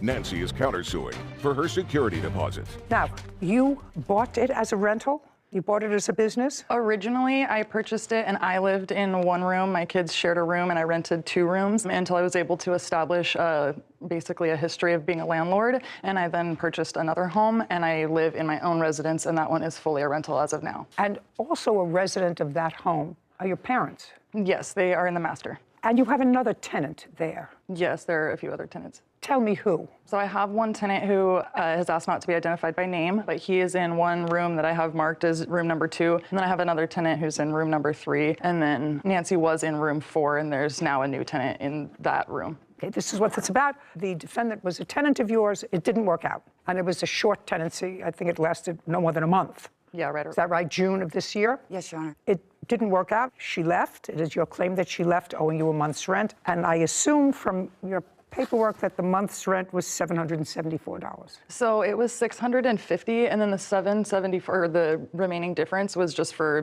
being served and then court costs. But month rent was $650. $650. And when the defendant moved in the beginning of June, did she sign a lease? Yes, and I'm just going to correct you. Sorry, she moved in May 7th, so just wanted to correct that. But yes, she did sign a lease. May I see it, please? Yes, ma'am. Amber hands a document to Kevin, who brings it to Judy. Thank you. Yeah. You have a copy of your lease, Ms. Villarreal? Yes, I do. Okay, good. Judy reviews the document.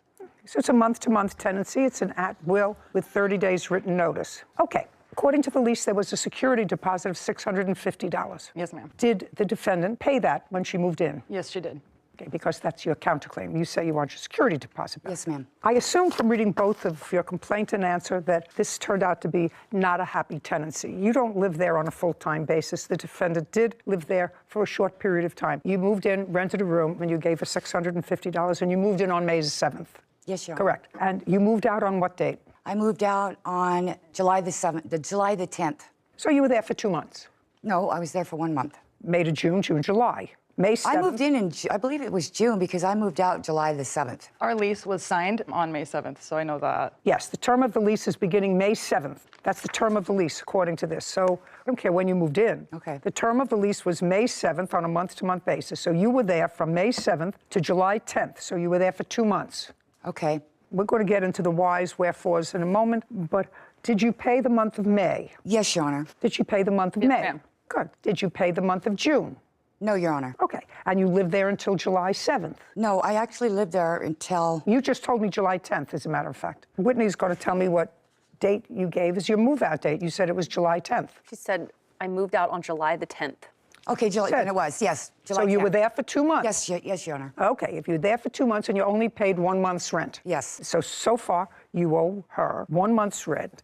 Did you return her security deposit? Yes. Did you receive your security deposit? Yes, Your Honor. How much? $650. Okay, so you have no counterclaim. The counterclaim is for your security deposit. The rest of it is nonsense. You moved out, you wanted to pay your moving costs, your hotel fees, and everything else. That's ridiculous. Okay, So if you've received your security deposit now, what you owe her is a month's rent, which is $650. And I know you're dying to tell me that there was noise there, that you couldn't live there, that it was terrible. Well, that's what happens when you live in a place with a whole bunch of other people. Did you look at this room before you moved in? Yes, I did, Your Honor. Okay, so you went to the house. When you went to see the house, Amber was there. She introduced herself as the landlord. That's what it says here. Yes. And she let you know that she wasn't in the house, that her parents were in the house as tenants, but she wasn't in the house. Yes. And you moved in and somebody was making noise. Somebody was playing their music loud.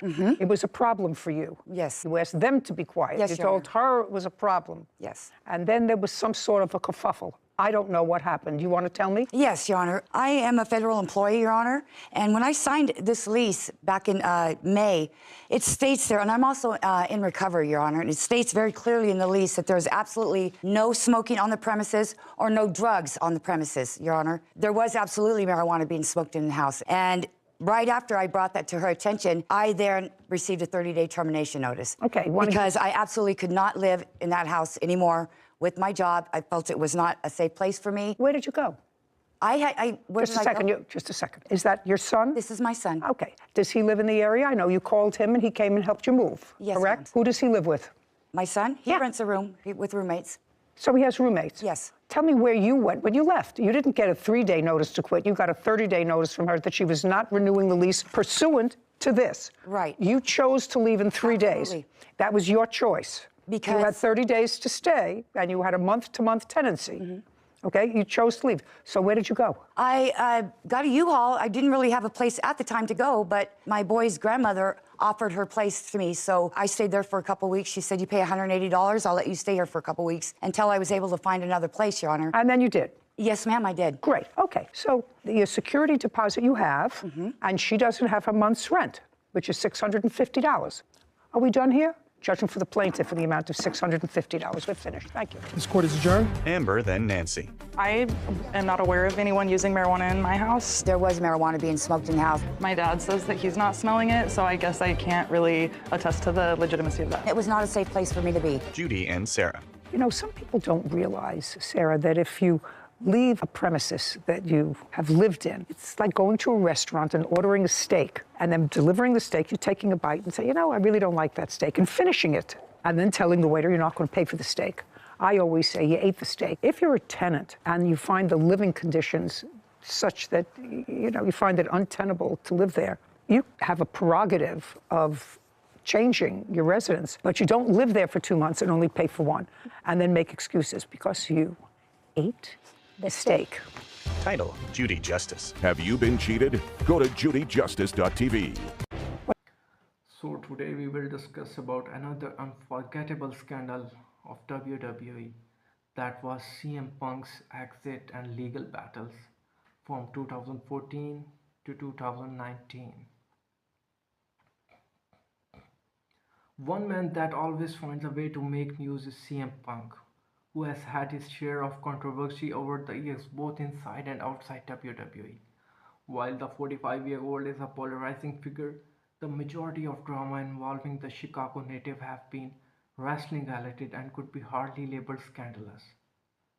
But the one issue from Punk's career that has lingered for close to a decade relates to his messy exit from WWE and the legal battle that ensued. After a successful run with the WWE, Punk walked out in January 2014 and refused to returning, leading him to receiving his termination papers on the same day as his wedding to AJ Lee later that year. After his son non-compete ended, Punk would partake in a now infamous Art of Wrestling podcast alongside close friend Colt Cabana, where a pair discussed his departure and the reasons behind it. However, in the midst of their conversation, Punk would take aim at WWE Dr. Chris Amon, who would sue the former world champion for defamation in 2015. The case would go to trial 3 years later, and the court battle continued to air plenty of dirty laundry relating to Punk's tenure with WWE. The jury would eventually rule in favor of both Punk and Cabana, but that wasn't the end. In 2018, Cabana filed a lawsuit against his now former friend, alleging breach of contract and fraud over Punk's alleged agreement to pay legal fees. Punk would then file a counterclaim against Cabana before both cases were settled in 2019 without compensation, according to PWI Insider. The breakdown in the pair's relationship would eventually spill over into AEW, leading to Punk's well-documented outburst at a post-show media scrum in September 2022 following All Out. All's well that ends well, however, with Punk returning to WWE at Survivor Series 2023, almost a decade away, earning a raucous ovation from his hometown Chicago crowd.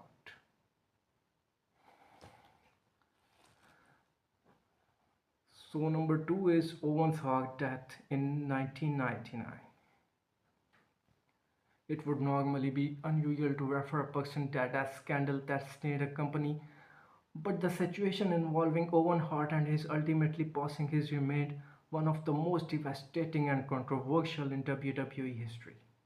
In the prime of his life, at just 34 years old, Hart would die suddenly after a horrific accident during the 1999 Over the Edge pay-per-view. As part of his Blue Blazers gimmick, Hart was slated to be harnessed down from the rafters into the ring, but after a quick release trigger was set off, he would fall 78 feet and land chest first on the top rope. Despite several attempts to revive him, Hart died in the hospital from internal bleeding due to blunt force trauma, with the sudden impact severing his aorta.